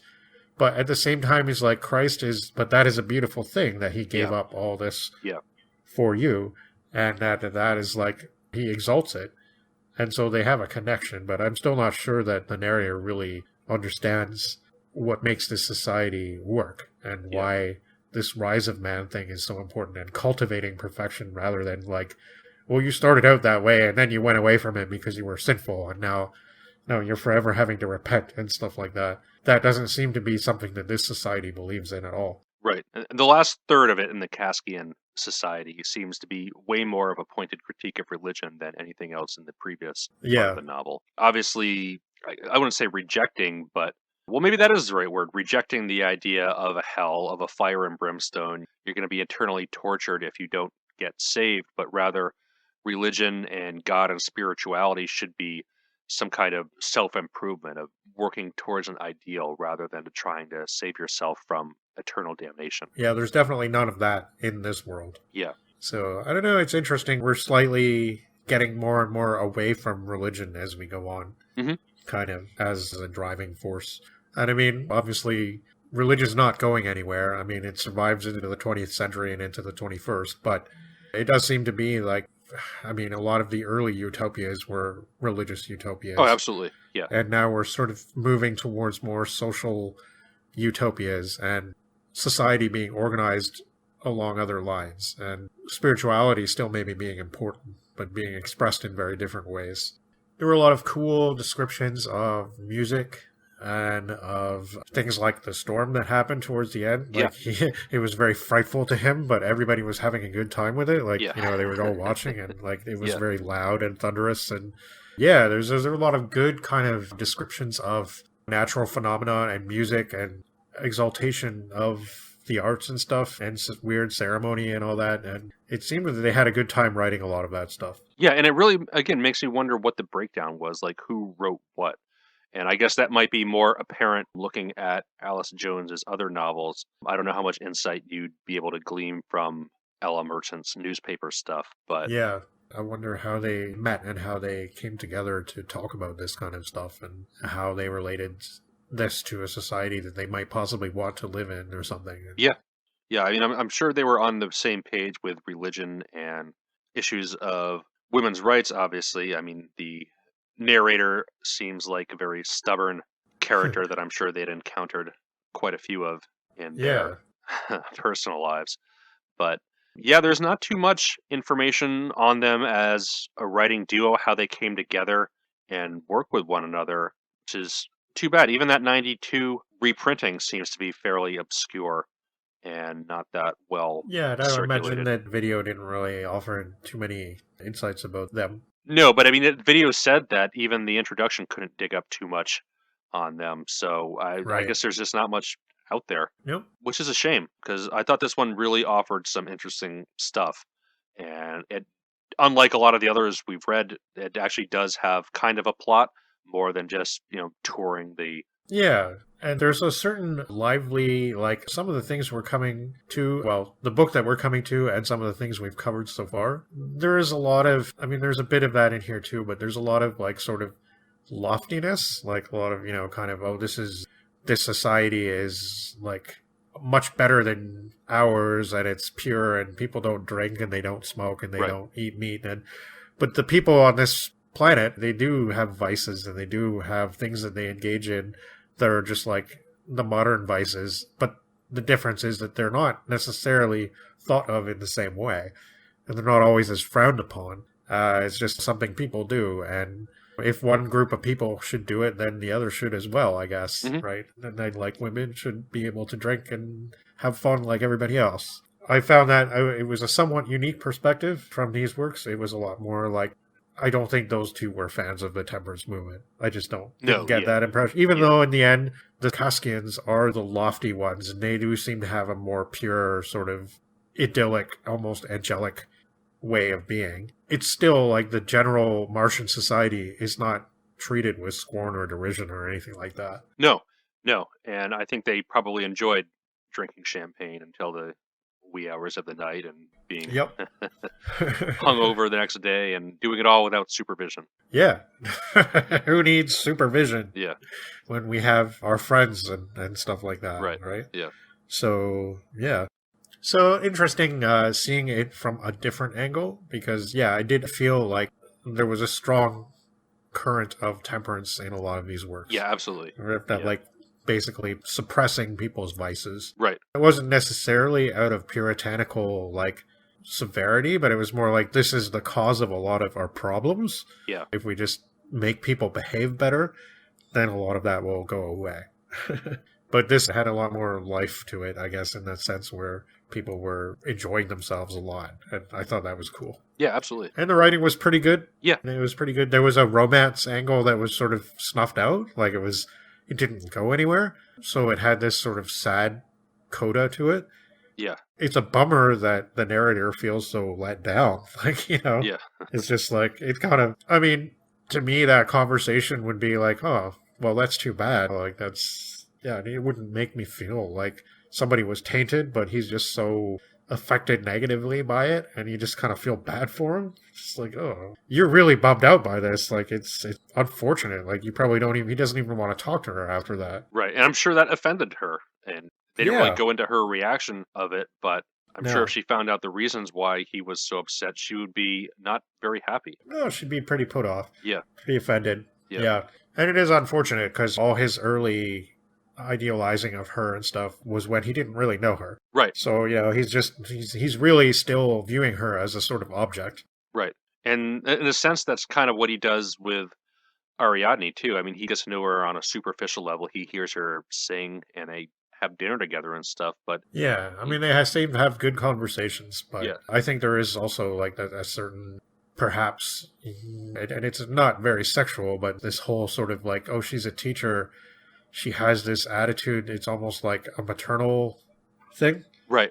Maybe, and he feels that. Like, that's why she's good, and that's why she's something that Elodia is not, because she has this, even though she's not an actual mother per se, like that's her task in life is to nurture and educate the young. And so he sees that as being quite traditional, probably. Yeah, no, absolutely. Yeah, this was interesting. I kind of enjoyed this in a weird way that I can't really necessarily explain why. Yeah, no, I like this a fair amount too. Yeah. And it's too bad the critical edition is so difficult to find, because this is one that really could use one in greater circulation. Yeah, I think so too. And this, so far, is our first visit to Mars. Yep. Such that it is. Right. Yeah. And there will be certainly many more. Right, and many will go into more of describing how strange Mars could be and stuff, but this is the Mars setting and date, and this one again was very perfunctory. Yeah, it's very Greco-Roman futurism, which I always thought was a cool angle to go for. Yeah, it is a neat concept, and you see that in other science fiction later on too. Yeah, absolutely. Yep. So, and I think we'll be visiting some things like that. Yeah, definitely. So, actually, I mean, that's not true. It was our second trip to Mars because we just did one, but today in general has been our an actual trip, not a dream. Not a dream, yeah. Although it may as well have been. So we'll make that quantification. I think now we're going to take a quick break, and we're going to go back to the Earth.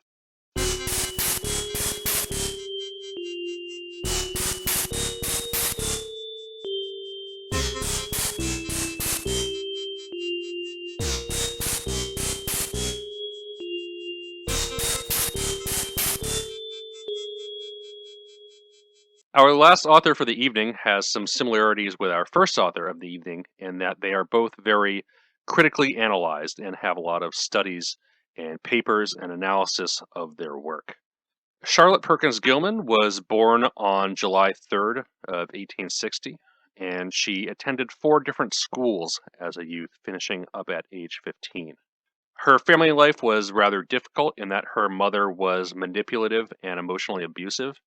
She enrolled in the Rhode Island School of Design in 1878 and met Martha Luther in 1879, where the two had an intimate relationship with one another that Gilman described in her autobiography as being of a loving nature, not of a sexual one. Luther married a man in 1881, and Charlotte was devastated by this, and she later married Charles Walter Stetson in 1884.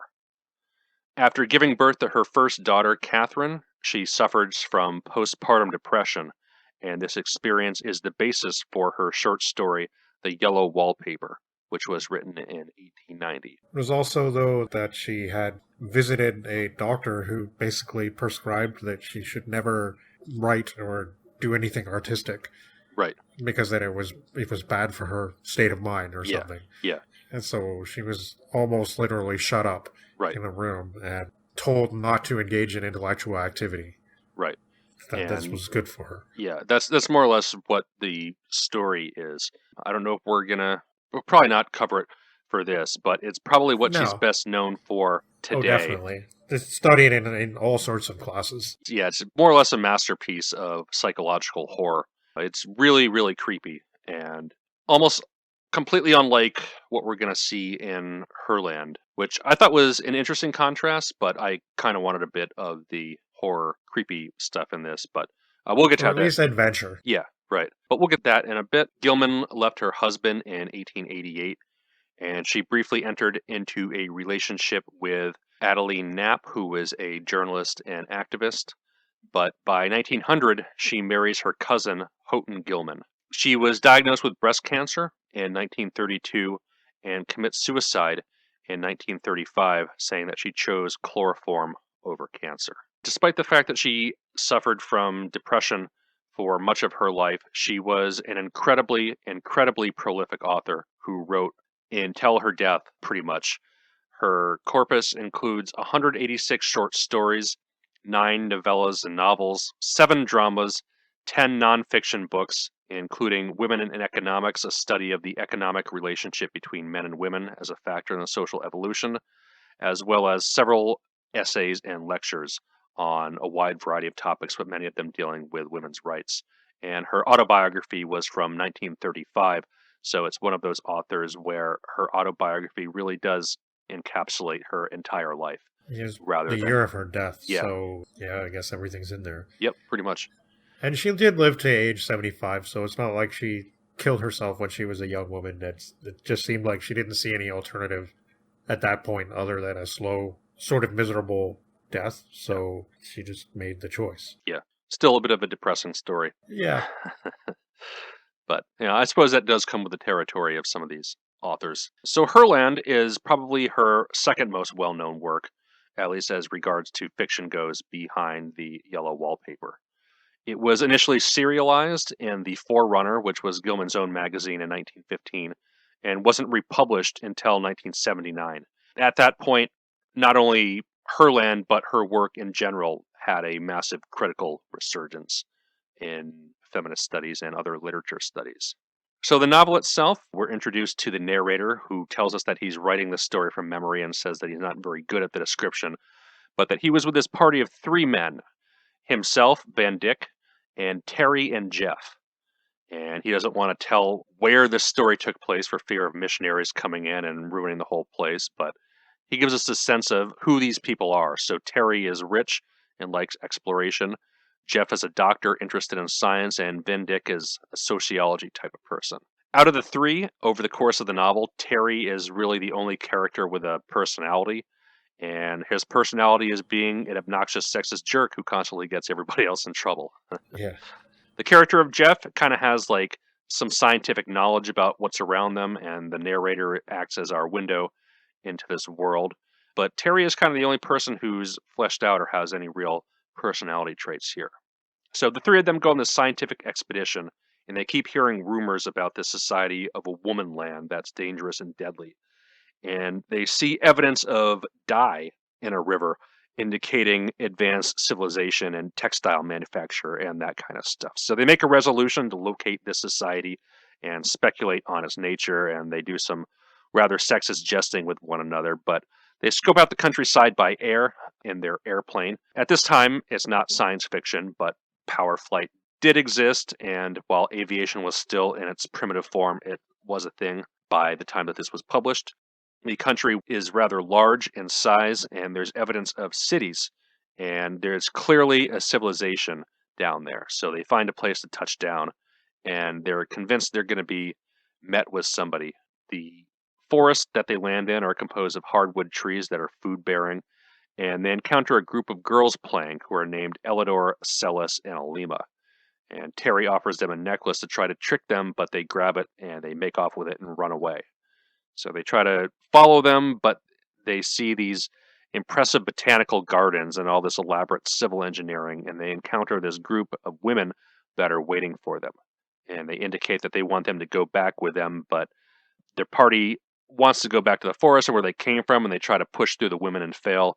And Terry, being the fool that he is, getting everybody in trouble, pulls out his gun and fires a shot into the air, and this causes the women to take them down, seize them, and gag them with an anesthetic rag. So that knocks them out, and they come to in a bed, and they're in different clothes with all their belongings are gone. So they try to communicate to the women that are keeping them captive that they're hungry, and they receive a meal along with a book which teaches them the language of the land and allows them space to teach the women of the land English. In this task, they're assigned tutors, Zava, Somel, and Wadine. Terry doesn't believe it's an all-women society still, even the fact that there's no evidence of any men around them. He keeps believing this for a very long time. Yeah. He's really, really stubborn. Yeah, incredibly so. Yeah. But they're being kept in this very large fortress, and the architecture looks like it's quite old. Terry wants to escape, and the others urge caution, but Terry eventually wins them over, so they make these makeshift ropes to descend out of the window, and they're able to get out of the building and over the wall, and they're on this edge of a narrow cliff, almost falling over, but Terry's able to take the lead, and they can find their boat, but it's covered in this cloth they can't cut through. They see the same three girls that they initially met giggling at them and laughing, and they're trying to play a game with them. And eventually the girls produce some knives, and the party wants to chase them and get their knives to cut the cloth, but they're outran again. And as they go back, they're surrounded by 40 women and taken back into a boat with electric motors and returned to where they came from. Their tutors tell them that they knew exactly where they escaped to, so they weren't exactly concerned. And the women considers them guests of the country and allow them a kind of cool-down period to learn the language and stop making violent threats. They're told that there's been no men in their society for 2,000 years, and they try to explain the concept of a virgin birth to them. And the women are just as curious about outside society as the men are about the inside society, and they want to compare histories. And the men explain the meat industry to them, which really horrifies the women. Yeah. And they talk about the proliferance of cats as pets, but the cats somehow don't kill any birds, but only mice and rats that are the nuisances of the society. And there's, again, no dogs. Yeah. Yeah. They bite children sometimes. So Right. That's bad. Yeah. That's really bad. Yeah. The women are totally shocked to hear this because children are their entire reason for existence. And they're also shocked to hear that animals are confined, that they urinate and defecate on the city streets, whereas they keep their city immaculately clean, and that there's only these soldier-like women there that Terry refers to as the colonels. They tell them that around the time of Christ, the society still had men in it, but they were being constantly invaded, and an occupying foreign army took root in their fortress area. And they build this natural defensive point at a mountain pass to protect them from invaders. They build this huge impenetrable fortress, but a volcano erupts, and this blocks off their access to the sea. It crushes the invading army, and very few men are left alive. The slaves revolt, they kill the rest of them off, and then out of this, the women revolt and kill off the rest of the men, and the remainders commit suicide. So now they have an entirely female society, and out of nowhere, a woman just spontaneously gives birth. Yeah, I mean, it takes a few decades, I think, before this happens. So that must have been a really scary time because they probably all thought there was not going to be any civilization left. But yeah. But the woman who spontaneously gives birth bears 5 more children, and the people think it's a divine blessing. Each one of the subsequent daughters gives birth to 5 more daughters at the age of 25. And so on the cycle goes. Hearing this, Terry's still acting like a sexist jerk and is just really upset that these women don't look feminine enough for him, because that's all he's concerned with is, I guess, hooking up with the locals. But the current society has no enemies. The religion is very similar to ancient Greco-Roman religions. Terry is really putting forth the argument that without competition, there's no stimulus to the industry, kind of in the same beat that the Republic of the Future was touching upon. Yeah. It's explained to them that only the poor women work, explained to the women that is, and that others are expected to stay in the home. Whereas in Herland, there's no poverty, and that In the social structure, almost all the laws are less than 20 years old, as they're being constantly revised. Despite the fact that they have an advanced society in many ways, they're totally ignorant of some matters like geology, and they know absolutely nothing of outside society's histories, though they're very advanced in astronomy, and their average citizen is extremely well educated. Based on the information they get from the men, they're able to construct a model of the globe, and they tell them really all they're interested in is knowledge transfer. And they're telling them that they're keeping them captive so they don't intermingle with the young women for their own safety, because they're going to be mobbed by the women if they are allowed to be introduced in society. They learn that the focus of motherhood is the purpose of their race, and they develop this kind of communal sense of motherhood, and it's contrasted to sort of a hive mind like an ant colony or a bee colony might have. Terry again refuses to listen to all of this, but they extend the anthill metaphor even further, and motherly love is the religion of the society. When the population gets too large, some choose to give up motherhood, but are absolutely horrified at abortion, which they hear of from the men, and that they have a naturally harmonizing population number with the environment, and that sickness is totally unknown there, and there's no disease or anything of that sort. By this time, the men are trusted enough with scissors to be able to shave themselves, and Van Dyck's opinion of Terry is really starting to go down. They learn that the country is about the size of Holland and has roughly 3 million people, and that their intelligence is completely widespread across society, not just in the tutors and the educators. And the men had really just not expected such perfection from a female-only society, and that they're still speculating that there might be some dark side to it. So Van Dyck asks Samel if they have any flaws, and she says nothing like the ones that they're thinking of, as less than 600 years have passed since there's been any instance of any kind of crime. She says that mothers don't directly rear their children, and the cult of motherhood is more of a communal sense than an individual responsibility from a single person to another person, which Van Dyck is really taken back and horrified by this. It's kind of like a more like Republic of the Future, but more humanistic. Yeah, Less exactly. uniform. Yeah. It's like this is the other side of it, where maybe that's not so bad. Maybe communal raising of children is a good thing. Yeah. Even Plato said that. Right. So why not? Right. So. But they're now introduced to a crowd of hundreds of girls, and Terry again is still upset they're not to his feminine liking. But they're told that their arrival by biplane immediately took notice of everybody there, and they were made a really high priority as an information source of the outside world, and have since been heavily scrutinized by the women there. They view Van Dyck as being the one most like them, whereas they view Terry as an annoyance, always trying to flirt with them, and Jeff also as an annoyance, who are trying to protect and serve them, again treating them like angelic beings. Whereas Van Dyck just treats them like people, treats them like equals, speaks to them as he'd speak to one of his friends. And Van Dyck develops his friendship with Elidor. She was scoping out their plane a little bit, almost kind of claiming them for herself, but he says he wishes to help them out. They have this kind of courtship, but it's like really sexless and like passionateless. Terry's kind of head over heels in love with this Alima. He's still of the mind that he can master them in the sense of contemporary American society. He thinks he can show the better way, and Right. Eventually she'll come around. Yeah. If not the whole society, at least this one woman. Yeah. Will come around to the right way of thinking. Right. Just not getting it at all. That's his one trait. Yeah. So the women don't view the men as anything more than friends, and they really can't understand anything more than a communal sense of togetherness. There's no drinking and smoking in the society.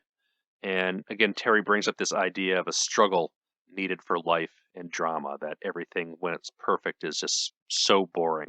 We learn that Elidor is tasked with the extermination of an Obernut moth, and that people don't view things in terms of shame or personal flaws. And Van Dyck is really impressed by the state of education, particularly children's literature. And he likes the fact that the education seeks to nourish, stimulate, and exercise the mind, and differentiates between things that one must know and what one must do. Here, psychology is viewed as kind of a history, not of a personal understanding of the individual.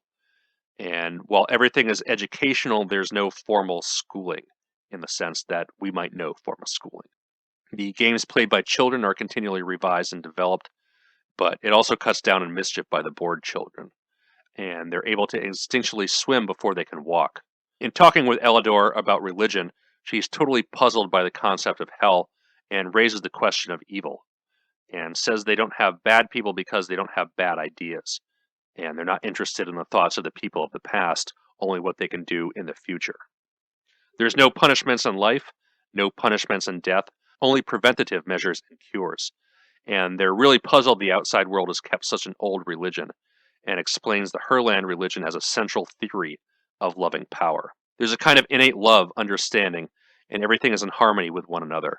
And she's really puzzled by this eternal life issue and doesn't see the point. Eventually, all three of them get married to one another, and that the women find it ridiculous that in marriage the name of the man is taken. Yeah. Samel says this marriage and the introduction of men to the society is the dawn of a new era, and that marriage is difficult because they're obviously very different peoples. Terry's still getting frustrated and upset. He actually wanted to rape her? Yeah, Alima's totally furious, and she wants him executed. He goes on trial and gets them expelled from the society. So Van Dyck and Jeff are disappointed, but Terry is happy to leave, and Terry's kept under guard, and Jeff doesn't want to go back. But Elidor wants to go with him to the outside society. Van Dyck is trying to explain to her how different it is, and it's going to be a massive cultural shock as societal norms are gendered where they come from. They get to the plane, and there's only room for one more. Of course, Elidor will be taking that seat, though they don't want Herland to be exposed to the outside world. They says that if Elidor gives them the okay when she gets back, they will let them know, but they need to put it in this evaluation period first. Terry has one more final outburst and says that he's going to tell everybody. Yep. And at this, they say, well, we're just going to lock you up forever. And this makes him promise that no, he won't tell. And with his promise, they leave Herland, with Elidor on board. Yeah, and that's Herland. Yeah, so I thought this was interesting. It started off as a bit more of an adventure story and kind of maintained that air throughout. Certainly more so than any other work we've read during this time. Yeah, at least at the outset. Yeah. They did lose most of that as it went on. Yeah. It just sort of, the priority was obviously different. Again, there was a lot of telling, a lot of discussion and comparison and telling of how this society was like, and comparing and contrasting to the society that the men folk knew about. It was quite effective for the most part, although I kind of felt like, unfortunately, that sort of Terry had a point. I mean, not necessarily in everything that he said, but the society did seem a bit drab and kind of not very exciting or stimulating. And it even seemed like the author acknowledged this. Like, yeah, definitely. She talks about their plays, and it's almost like it reminded me of Lytton's The Coming Race. Right. Talking about how the drama was a little bit weak in this society. Yeah, right. And that maybe the more barbaric, savage types are needed to keep that sort of thing alive. Yeah. I don't know. I thought the insect comparisons were really interesting. Yeah. A bit harken back to Wells's First Men on the Moon. Obviously not going as far with it as he did, but right. The underlying themes are still there. Yeah, definitely. And although the society that's depicted does seem to be benevolent, it certainly has a degree of alienness to it that is a little bit sort of off-putting in a way. Right. For us. Yeah. And for obviously somebody like Terry. Right. And even Jeff can't help but be, I mean, he's like described as this sort of southern gentleman type character. And he can't help but be ultra chivalrous all the time. Right. And that's not really something that the women understand. No. So, yeah, I don't know. It was interesting. It had something, like it could have gone further with certain things. Yeah, I agree. It does kind of stumble in the last third or so. I really wish it would have maintained the momentum that it had in the beginning, because it does start off as a pretty neat adventure story. And the women at first kind of reminded me of the women from Galaxy 4, the Doctor Who serial, but that kind of lessened as it went on. Yeah, they were evil space Nazis, so, you know. But it did seem like in the 60s and 70s, every sci-fi series had to do a dominant women type episode. Yeah. That was just the thing that had to happen, right. So... And I kind of kept expecting a dark undercurrent to come out, like in The Coming Race or something like that, and it's even speculated upon by the party, you know, how can they possibly be so perfect? but it never really comes out in the story. No, I know when they talked about executing Terry, like I thought it was going to be more like, well, we should kill them all. Yeah. And then now they were going to have to defend themselves on trial right. against like some arch matriarch magistrate or something like that. Right. And that never happened. And then Eleanor's going to the United States now, I guess. And like it would have been interesting if she'd carried on from there and maybe depicted some of that. Terry is going to tell everybody, but like they just say, well, we'll lock you up. But that doesn't make sense because like all he has to do is say, all right, I won't, and then leave and just do it anyway. Yeah, right? how are they going to know? No, exactly. They're not going to. So like nothing is resolved. He's still as obstinate as ever and just as likely to talk as he was before. Yeah. Yeah. There's definitely like that angle of because he was really frustrated because he couldn't get sex. Yeah, and he was really frustrated because she wouldn't do what he wanted. And the thing is, like, it was actually well done because you did feel a lot of sympathy for him. And that, like, his frustration made sense. And it wasn't just the lack of sex either. It was something a little bit deeper than that, I think. And she does describe that he does have real legitimate feelings for her. But in the end, because he's so frustrated, it manifests in abuse. Right. That's like, it's a really sad thing because, like you said, he is the one that is the most developed as a character. He's the one that has a personality.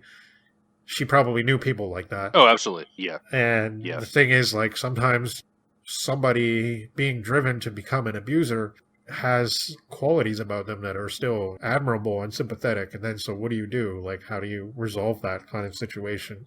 Well, that's kind of the whole factor of abuse is the gaslighting and the off and on nature of it, you know, being a good person, quote unquote, 1 minute and then being not prone to violent outbursts the next. Yeah. And Gilman definitely dealt with abuse in her early upbringing and potentially and later. It sounds like her first marriage wasn't very good. Yeah. So, yeah. And she got heavily criticized for abandoning her daughter. Right. And certainly she had a lot of unrequited love issues herself. Certainly being in a relationship with a woman at the time would have been seen as completely socially unacceptable. So they would have had to conduct their affairs in secret. I'm sure that Terry's character of frustration and being unable to connect with another person on an intimate and affectionate level does have some pieces of her personal life in it.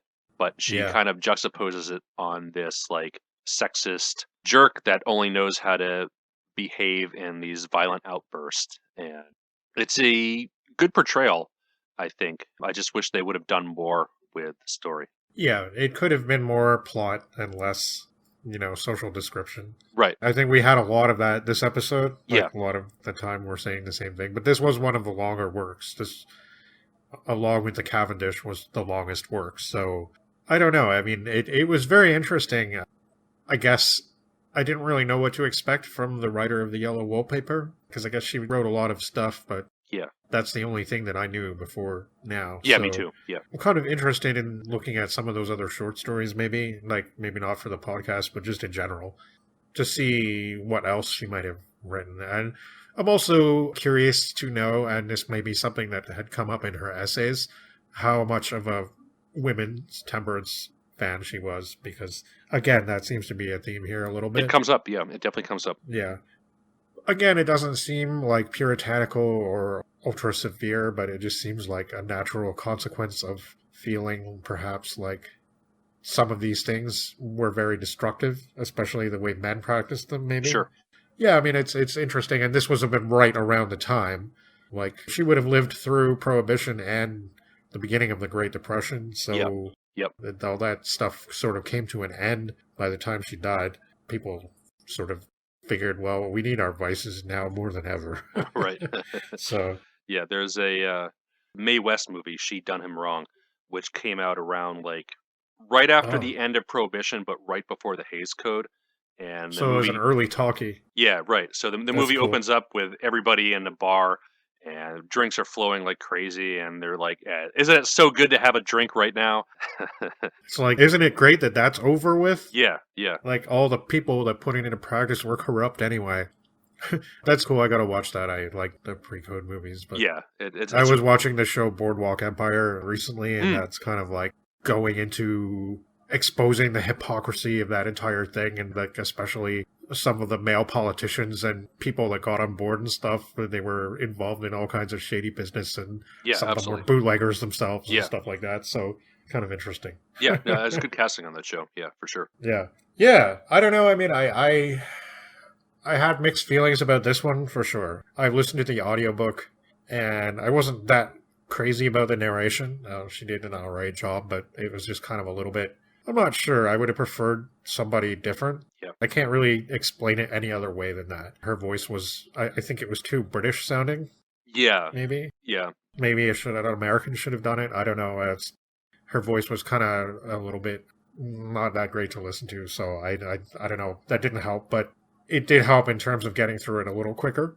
yeah. I found certain parts of it were really captivating, but some of it was also like, I get where Terry's coming from, and I kind of want to get out of here too. Yeah. It sounded nice, like I'm sure it would be a nice place to live, but yeah, I don't know. It's just there's a certain colorless blandness almost to it. Right.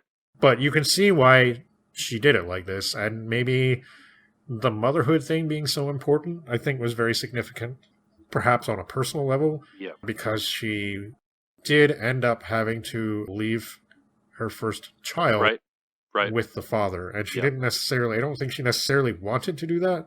So I think she might have been trying to work out some things in her mind at that point. Mhm. But this was quite late in her writing career, which I thought is kind of interesting. Yeah, I mean, she wrote pretty much her entire life. Yeah, I mean, she still had a good 20 years on, Yeah. but like Yellow Wallpaper was written much earlier. Yeah, about 25 years prior. Yeah. Yeah. I'm interested to read more at some point of Gilman. But I feel like maybe maybe some of those other 167 short stories might open up some more clues as to what kind of writer she was and what kind of person she was. So Yeah, I would think so. Yeah. Yeah, I mean, this is one that I wish she had done a little more with. I think it does really lose momentum in the second half, and that's a shame because she did have some neat stuff in here. yeah, the opening chapters had this exploration, like early 20th century exploration adventure type feeling to them, which I liked a lot. You know, it's Yeah. kind of like that whole Abraham Merritt / Indiana Jones kind of like type atmosphere where, you know, you got men plowing through the juggles looking for something and they don't know what they'll find, and it's all very mysterious, and it's like, hey, we have a cool alien society here.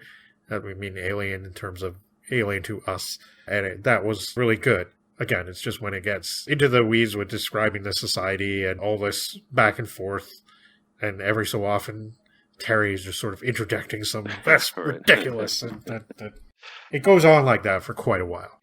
It wasn't really long enough to become a slog in the way that the Cavendish kind of was at times, but I didn't dislike it, but I think it could have been better. No, it seems like it's important though. Like it seems like absolutely. it's Yeah. acknowledged more so than something like Unveiling a Parallel, which I don't necessarily feel is justified. Like, I'm not saying that maybe those other Alice Jones and Merchant, like maybe they're not as talented as Gilman was, but I don't know. Well, I think the fact that also Gilman wrote a lot, like she wrote a Yeah. shitload of books, Right. and on a wide variety of things, and she was obviously very literate and educated, and I'm sure her nonfiction is very insightful. But Mhm. the authors of Unveiling a Parallel didn't really write much. No, but it is significant that it is said that this is her second most known work, but Yeah. Mhm. it remained unpublished for like 60 years. Yeah. Yeah. Like that's a big gap between Yellow Wallpaper, which is studied everywhere, and this, which is obviously it really took off in the 80s. Like Right. that's clearly when it became a notorious work. Yeah. This magazine, The Forerunner, she worked on that. That was her project. Right. And she worked on it and released an issue every month for like several years. Yeah. Yeah. So this was a big project for her, and this was like, I don't know how many other writers were involved in it, but it's clearly something that she took very seriously. But I probably had a somewhat limited distribution, and I guess after 1915, it just wasn't picked up anywhere in book form. Right. During all the feminist revolutions of the 50s and 60s, and even into the 70s, somebody must have discovered it and just thought, hey, this would be an interesting work to print. And the 70s was definitely this resurgence of, there was a brief resurgence of utopias, and a lot of them were feminist in around that time. Right. Well, you could also see what is going on in the real world with the civil rights movement, and that has a large component of feminism to it, as well as the establishment and emergence of a gender studies discipline within academia, which Yeah, before the 70s I don't think really existed that it much. didn't So really exist. Yeah, if you're doing pioneering work in a new discipline and you stumble upon this woman who's written like 250 different pieces as well as a classic of horror fiction, she might get more attention than somebody like the Unveiling a Parallel authors whose sole work is there's a couple copies in some library somewhere that it's difficult to even come across in the 1970s, whereas now everything is digitized and online, and we have all these great library catalog databases that allow you to sort by chronological order. Putting together the pieces that early on, you might go for the more obvious authors first before you get to the obscurities, which is, I oh, think, one benefit and one, I guess, joy of doing this project is we're kind of building on the scholarship of previous people and really allowing the opportunity to explore these more obscure titles that haven't been looked at by traditional studies. right. It's just interesting to me what goes away into obscurity and what becomes highlighted. It doesn't always seem to make sense, No, I absolutely. Yeah. guess. Yeah. Before we wrap up, I guess we've done a lot of works today. I wonder if there are any more general thoughts as to the progression of things and how this has developed. I know for a fact that we will be visiting later works that might be considered feminist Oh, yeah. down the road. Yeah. So these were all very early representations. And this is also our effort to also represent utopias because it does kind of represent a huge trend in science fiction.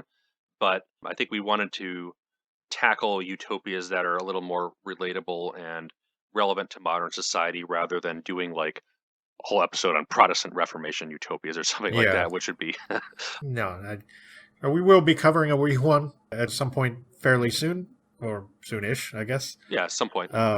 Yeah, other than that, I don't think we really have any other utopias on deck, per se.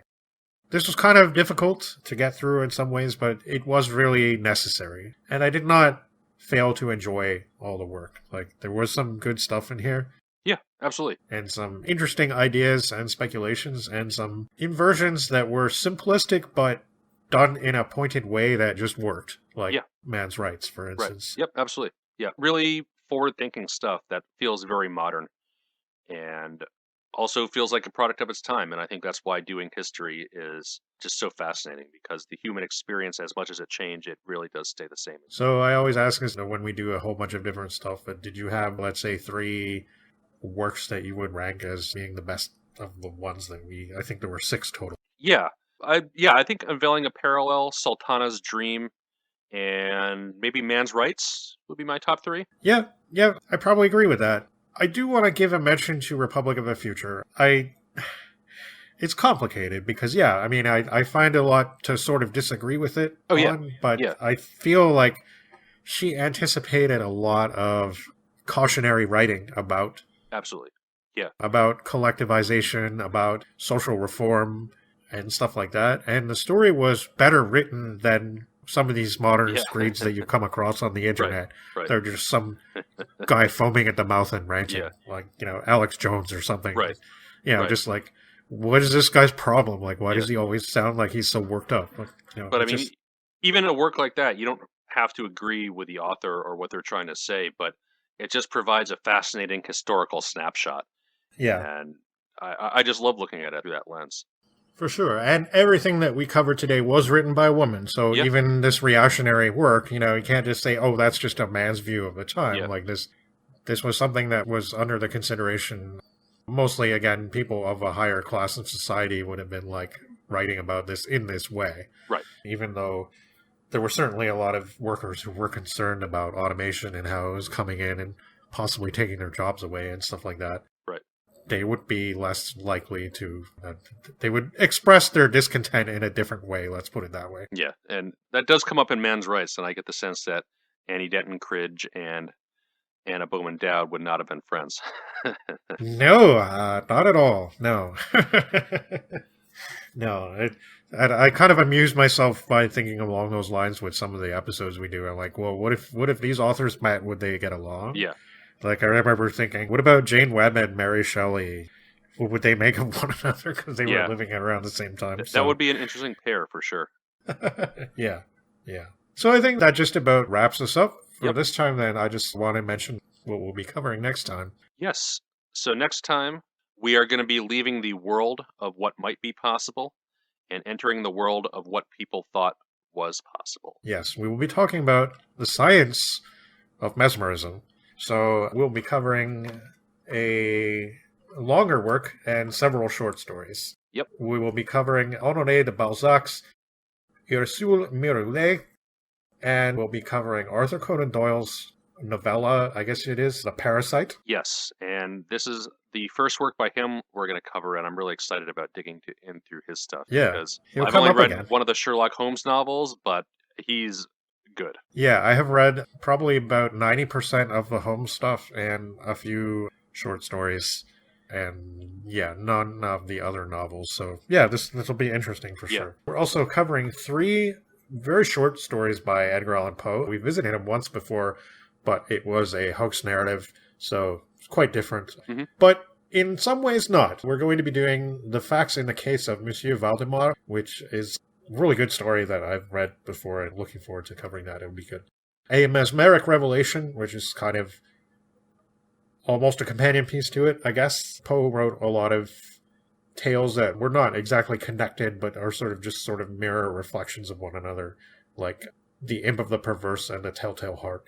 They're pretty similar exactly, and they just kind of are slightly different reflections of the same theme. We're also doing the story The Tale of the Ragged Mountains, and that one I am not familiar with, actually, so it'll be interesting. Yeah, I haven't read either of these 3 Poes. I've read a fair amount of his other stuff, but definitely looking forward to those. Yeah, and we also have another short story, Herbs and Pins by, what was her name? Something Goriti? Yeah, Juana Manuela Gorriti. She's an Argentine author. We're going to be doing her 1876 short story, Herbs and Pins, as well as her 1865 short story, Hugh Listens May Hear to Regret, Confidence of a Confidence. Right, okay, yeah, I forgot to write that one down, but I did write down Herbs and Pins, so those are really short works. Even shorter than the Poes. Yes.